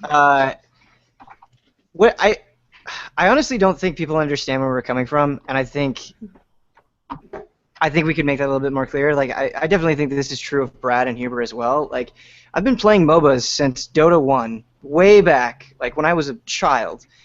They're the same. It's the same game, like again and again and again and again. And I know they've made improvements. I know they've gotten better, but like, there are so many people that I think got introduced to the genre with League of Legends or Dota 2 or something, and like, you know, are relatively new to the scene, and so it's exciting for them. But like in high school, I was playing Dota 2 or Dota 1. I would go to a LAN center to play that game for 12 hours a day, like multiple weekends in a month. Like I've done it, and so it's not exciting anymore to me, and the genre isn't changing enough outside of Heroes of the Storm. I would say I think it's pretty cool. For me to really be all that interested. And I take umbrage with the fact that people are like, this is the biggest thing, so you should cover it more. Like, that's the beauty of Easy Allies to us, is we don't have to listen to people like that anymore, because, like, I don't ever want to talk about something just because it's big or just because, like, somebody is telling us that we should. Like, I only want to talk about things that we're interested in. If it happens to be a MOBA, great. If it's not, then, like, there are 1 billion videos that you can watch on League of Legends that would be way better than anything any of us would say. Exactly. Like, yes, that's like completely true. There are so many other places you can go to check out esports coverage. Like, it would require, you say it's the biggest thing and it's like, you should like, oh, it's natural to go cover it. It requires a lot of effort and education to cover like esports now. And I think that would require, like, personally, I think Easy Allies would have to shift to cover that, you know, reasonably. But there are so many other places that do it. Like, freaking ESPN has a whole thing covered to it. There's Yahoo Sports has a whole thing devoted to it. There's, like, the big, like, media industry people have teams dedicated to covering it. That is where you should be going. And then to your specialized sites. Like, I personally I'm more into the fighting game community stuff. So I follow sites like Shoryuken and Hub Events. So that's where I go for that stuff. I couldn't imagine like we can always talk about like a tournament results or something. Like if we went to it, like that can make sense. Like I think like something like that. Like we go to Evo or we watch Evo, we talk about the excitement. But like covering it genuinely requires us to be like actively like following the seasons and the players and the teams. And I feel like some of us might do that a little bit, but I don't think enough of us do that to give you the type of coverage that would mean anything other than, I hate to use the word casual, but is that what you really want? Is like this shallow level discussion about that type of stuff? Well, Like, I think I'm also not like. I think when we were at game trailers, we definitely we would have the language that like this is the definitive E3 coverage, the only place to get trailers, you know. Oh, yeah. And like definitive is not how I approach really anything. Even our reviews, it's like I don't want this to be the only review you watch. You know, like I want this to be one of them. You know, this is our take on these things, not necessarily like we are the place to get your esports news. I get that. So cool, yeah. Again, moving right along in the interest of time, Randy Verschuren. Hi guys, I was wondering if you guys are worried or have already noticed potential employers worrying about EZA, that you would spend too much of your time and attention on this project or something like that. Will you completely drop EZA if an employer asks you to? That's just individual, No. I think. No. No. Never That sign would an have to be non-compete. some employer. Unless Blizzard asks Ben. Yeah, there you go. Yes. Yep. Tim O'Keefe, you're Neo. You've accepted the red pill from Morpheus, and it's time to fulfill your destiny. Tank wakes you up one morning to finally start your training. You get comfy. Tank jacks you in. What's the first thing you upload to your brain? I can learn anything. You can learn anything. Japanese. That's it. Oh, you took it. Yeah. The Japanese language. That'd be so dope. Yep. I want the best. I want to be the best in the world at Street Fighter V. Ooh, I like that answer. So I don't understand. Like, whose data is in the Matrix that they can upload into your mind to be good at Street Fighter? All the Infiltration. code and the You're worried programming. about context here, Kyle? I'm Download definitely it. worried about context. I am the Neo of Street Fighter V. Alright. I see the code. oh god. I have a question. So, like, Morpheus knew the future, the actual future that happened. Is that data in this database? Like, I want to know the truth. I want I would the. ask that though. You wouldn't know anything about games. You would just. You would want to. He would just ask for the ultimate context. Yeah. Right. The ultimate. Give me. What is Give me the the ultimate ultimate context. Yeah. Anybody else want to chime in? I would just learn. I would never stop. I would just download everything. But we gotta know what's first. Well, that's the thing. Yeah, I think a better question would be if you could only have one thing. What would it be? Yeah. What is it, Ian? Oh my god. What is the one thing that you really want, but you either don't have time or effort to put into? I mean, and it's in this context of the Matrix where it's me just learning something. Yeah. Instantly. Boop, you know it. I don't know. I'd have to think about An it. answer to this question. Yeah. I'd have to think about it. I don't want to know how to code. What? Be able to do coding and programming. Yeah, that might be one of them. That's a good one, Brad. Brian Cause. Hey, allies. I don't really have a question, but I feel obligated to use my Q&A powers for something, so thank you guys for everything you do. Yay! Bonus question. Video games, am I right? Yeah. He is. Yeah, you're right. You're right. Absolutely, 100%. Hiya SK, I'll answer this very quickly. Hello EZA, my question is for Brandon. What is your version of how you and Amanda met? Amanda plays this game and she gets on streams where someone in chat's like, hey, how'd you guys meet? And then Amanda's a spectacular improviser. I am not. We met at my brother's birthday party. There's my boring answer. Sorry. You've Because I ruined don't want to steal that from her. I don't want to steal her thunder. That's a bit that she does. She does it better now than you're I ever stealing could. it by saying the truth. That's a collective bit. I'm doing my version. My version is the truth. You just trashed your bit. Now everybody knows the truth. It was my decision to trash it. Oh my god. Elias Good thing your Forsland. doghouse has video games in it, because This is a good one. Hi, EZA. What's your stance on retro reviews? Also, Paper Mario 1,000 Year Door review when? It's been a great first month. Love you guys. Doing reviews on old games. Oh. I am would not like to call him a review. Yeah, don't call them a review. I am not opposed to doing that out of principle. It just sounds like not a waste of time, but it sounds like our time is better served reviewing new stuff. Yeah. I just imagine all those hours somebody would put into an old review, like. You know what it's called, Brandon? It's called a retrospective. Yeah. Or it's called an editorial video, or it's called Talking about Brandon Plays his legacy. Pokemon, or it's called. I'd rather turn it into something else than just do a review and like pour tens of hours, into just one video, Yeah. So like, let's just get in front of a camera and start talking about it, Like Rolling Stone does this sometimes. Just like, you know what? Actually, Weezer's The Blue Album is 5 stars. It's like too late, dude. Yeah. Good job. That's another thing. That's another thing too. Is that a part of the excitement around me for reviews is the time capsule is kind of noticing like that was it. You know, again, which is why I'm averse to what's a year later. Let's change the score because all DLC. You know, it's like that. You had your chance. Joe Robertson, would you all play or stream the Uncharted board game if you were sent a copy? 100%. Yes. Huber would. There it is. Wait, we have a PO box now. We have no a PO box. hesitation. Yeah, you can send us stuff. To where? Can to you our get PO box. packages at PO boxes? Yeah. It's you an get important packages. info. Do you have Slack? Yeah. Do you have Slack and let people know? I'll move on. Greg Kettering, what is your biggest regret of a review, show you did, appearance, etc.? What is the one thing that you look back on and, if given the chance, would redo? Ooh, nice. In the Shadow of the Colossus review, I said that you couldn't. It was hard to jump on the horse because I was an idiot and I didn't know that you could grapple the horse just like everything else in the game. I never actually like grappled on, and that was dumb. And that was one of the first and best reviews we ever did back at GT. You wrote the review? I wrote and cut that review. I was so proud of it. And then somebody, like, a week later, I saw that comment, was like, and so, like, it's always going to be there, that dumb, stupid mistake of mine. No regrets. You have 0 regrets, Huber. No regrets. Plugging through life, full steam. Yeah. Even, like, when you lost the bet special where you had to, like, play your clarinet? Love that clarinet. Dude, that was the best. Yeah. He honored his bet. Yeah, I honor my bets, Kyle. I can't wait to honor my bet. You're going to be so Oh, my God, dude. by the effort I put into it. I gave Knack a 5, and I should have given it a 4. Wait. To be fair, though, do you regret any reviews? Like, Damiani, don't you regret 7.8 for Wind Waker HD?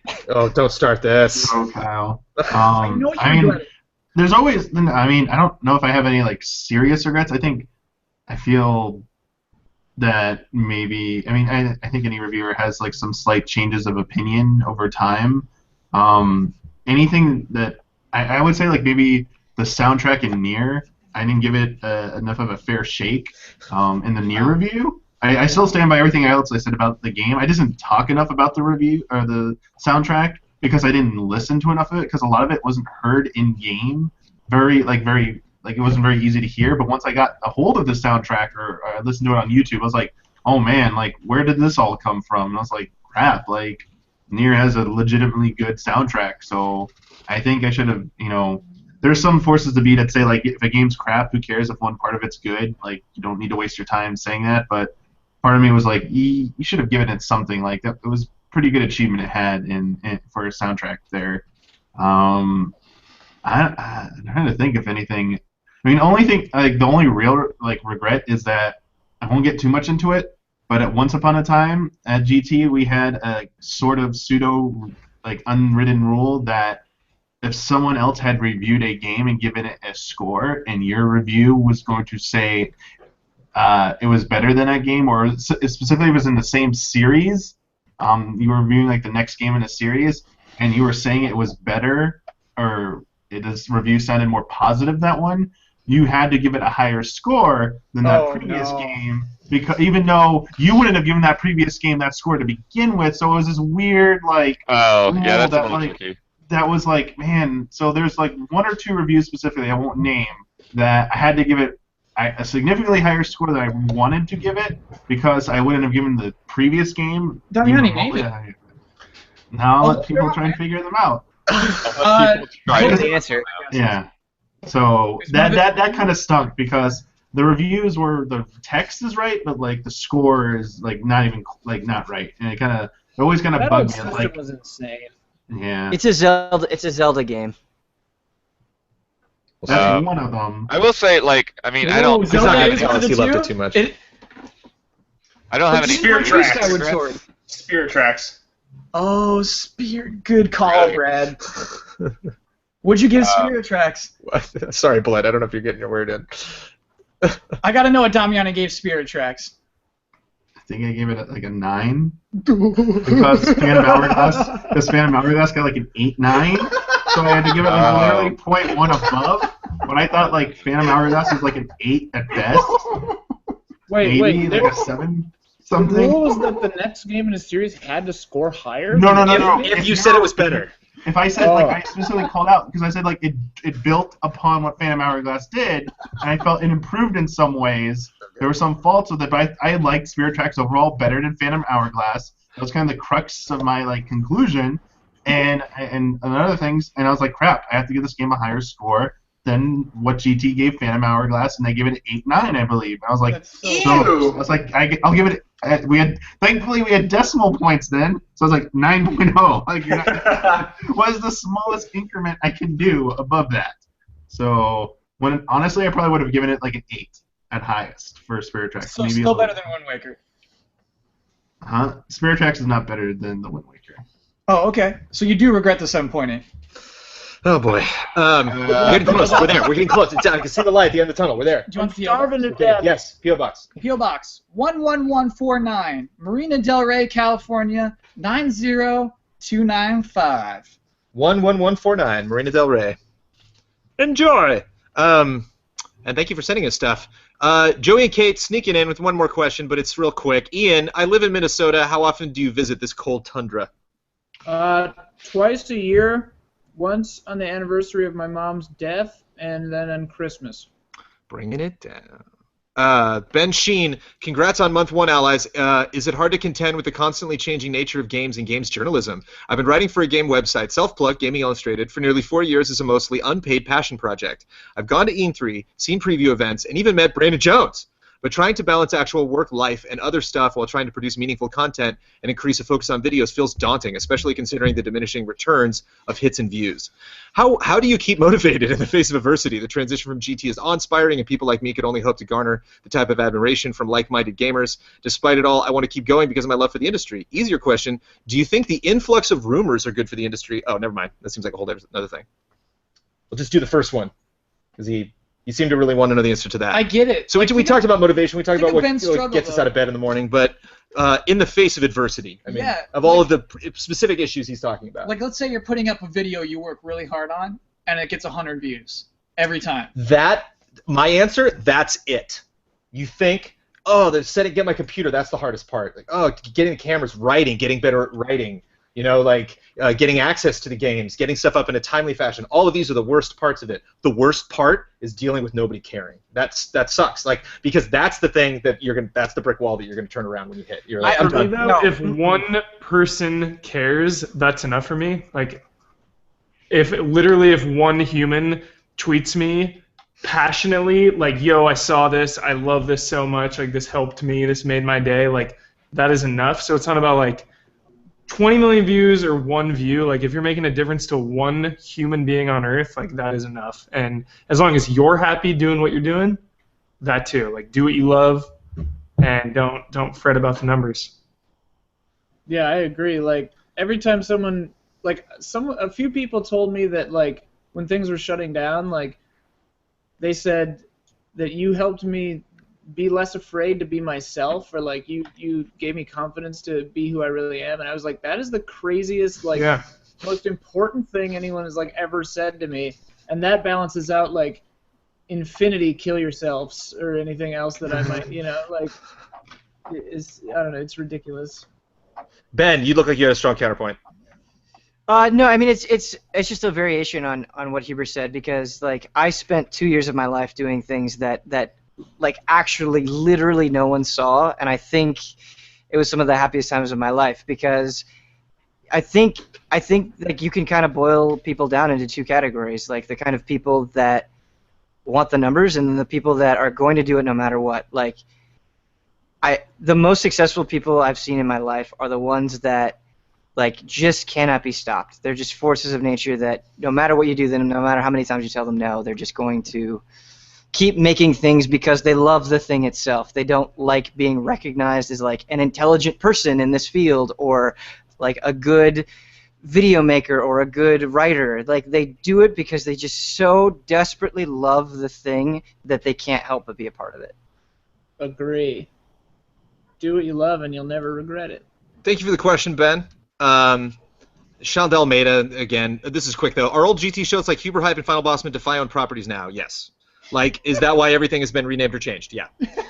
Right? Yeah, that was an easy one, right? Yeah. Moving on. Yeah, more or less, yeah. Andrew Aiken, we got 2 more questions. Andrew Aiken, who would win in an EZA arm wrestling tournament? Oh, Jones. Damiani. Damiani. I bet Damiani would go full over the top. He's got that Goron power, dude. The Longhorns hat would go backwards. He would troll you somehow and then just make you flip it. Yeah, no, he'd get in your head. Like basketball. It's like that scene in The Fly when Goldblum snaps the guy's arm. Ooh, yeah. Would you be willing to film such a thing, complete with entrance music? I'm picturing Huber entering with Stone Cold Steve Austin's music, and it's glorious. Thank you. And that was Dog Type specifically, Andrew Aiken. Dog Type. I would much rather have video game competitions as videos than arm wrestling. Well, the thing is, we don't just do arm wrestling. We add arm wrestling to everything else. It's a tiebreaker. Yeah. No. There's always space for something else. Fitness. Physical Fit- strength. It's not fitness. Fit. Feats of strength. I'll do races. Nachos. I'll go in races. Cookies and cream. Daniel Bushnell sneaking in right at the last minute. But I'm sure if I refresh this page, I'd probably see a bunch more questions, but we're going to wrap it up on this one. I have a question. Are there any developers you would like to make different styles of games to their current output? Which ones? I ask because I love some older From Software games, specifically Otogi 1 and 2, and I'm not a big fan of Souls games. Whilst I appreciate their popularity, it saddens me that they don't make anything but Souls games now. Any publisher you'd like to see? Games sometimes. Bethesda Studios. Oh, nice. Yeah, they made a it'd be nice if Skyrim? they made a game that was like technically proficient. Or like not the same, I guess. I want to see Blizzard make a survival horror game. Whoa. It'd be too jolly. Yeah, when are we going to get a new franchise from Blizzard? Next one. Yeah, 3 weeks. Yeah, exactly. Kyle's I'm waiting on Kyle. Kyle is... There's something. I don't know, man. It's like us. We just answered this question. We just said, no, we don't care about MOBAs. Right. We want to follow what we want to love. Right. And so it's kind of like developers should follow what they want to love. Sure, Also- it might be less like I want this developer to do this crazy thing, but like you already did this thing, I loved it. Come on, Lost Vikings, Blizzard. Where's Lost Vikings at? Lost Vikings 3. You think you want it, but you don't. No, I don't. But I'm just, that's the. Here's the thing, example. like I want Konami to, I don't know, cease to exist, and then some other company to buy all their properties and then do them the way they used to do them back in the day, and make like another good Castlevania, another good Suikoden, another good, all of those. Because like back in the day, Konami was my favorite company. Silent Hill, like come on, like oh my god. Symphony of the Night. Yeah. Yeah, maybe just say Konami and then we're done. That's like the quick and easy answer to that question. Yeah. Kyle's not happy. I'm really stuck on, I think his name was Ben, who says, I'm working really hard, I'm doing this on top of everything else, and I'm struggling, to stay motivated. Yeah. Yeah, I don't know, man. That's such a hard thing to deal with. It super, super is. Yeah. We're behind you, Ben. No, I mean, I behind us, definitely, man. Ben is the $20 above I fee. definitely feel like that at times. Just even, like, oh, here's 50 games that I would really like to play, and just trying to figure out when to even do that in between playing games that I want also, want to review in a timely manner, and everything else just to support everybody else. It's always tough, I guess. I think if you're getting 100 views per video, just focus on making it two things. Make it fun for you. If you're not having a good time, if you're making a video for someone else, it's not going to be fun for anyone. Secondly, just make sure you're getting better every time. If you're getting 100 views, it's worth it because you're actually getting better at doing this. I'll give a point, like, I'd be at events and some people would be like, oh, I watched the GT Time, I watched your podcast, or we watched these. I haven't been to an event after Easy Ally started, but, oh, I watched that show you do. And my first question is always, oh, what episode did you watch? And that shouldn't be a concern. You should be like, cool, you can watch any episode of my show, and I'm proud of it. Because I put a lot of work into it, and I made it the best I could. Whereas, like, there are a lot of moments where I'm like, wait, what episode? No, you know what gets me? And even though I don't think I really smack talk developers that much, but when somebody says they watch their show, But I'm like, he does do it. Oh, He just confessed that he does smack talk developers. Sorry, continue. I'm like, what did I say about them? Kind of thing. Wow, I know what I've said. Oh man. We've said a lot of things. This is 2.5 hours, baby. even with the 30 minutes it took for us to figure out what the hell we were doing. Q&A 1 in the book. And there's even a Q&A button here in Google Chrome, which we haven't even messed with yet. We will goof around with that. Thank you, Kyle, for setting this up. It'll never stop then. As much as we stumbled out of the gate. Yeah. And thank you guys we've had 50 plus viewers the entire time. I think 61 was our peak. Cool. 69. Again, 69, that's right out of the gate. Again, it's a good example of, 50, and everybody's bailing now because we're done. Yeah, okay, but like bye, 50 viewers, it's like, oh, that's not the most views that we would have, but like how intimate and wonderful is this? We're answering. What tier and above is this? $20 and above. 20 and above, okay. The Q&A tier. Twice the price of Netflix. Yeah. For this, baby. Yeah. That's really, we appreciate it so much. We love you guys, and this is just another way for us to love you. So if we will be making another post next month, I think one thing that helped was keep one question, because there's lots of questions. I'm assuming next month's will be a little bit bigger. People kind of get wise to how it operates, and so they'll drop questions in. So we will always pick the first question you ask, and we'll only get to others if we have time. And we'll smooth this out, and we want to hear reactions of what you guys think. So I'll talk about this on Cup of Jones this week.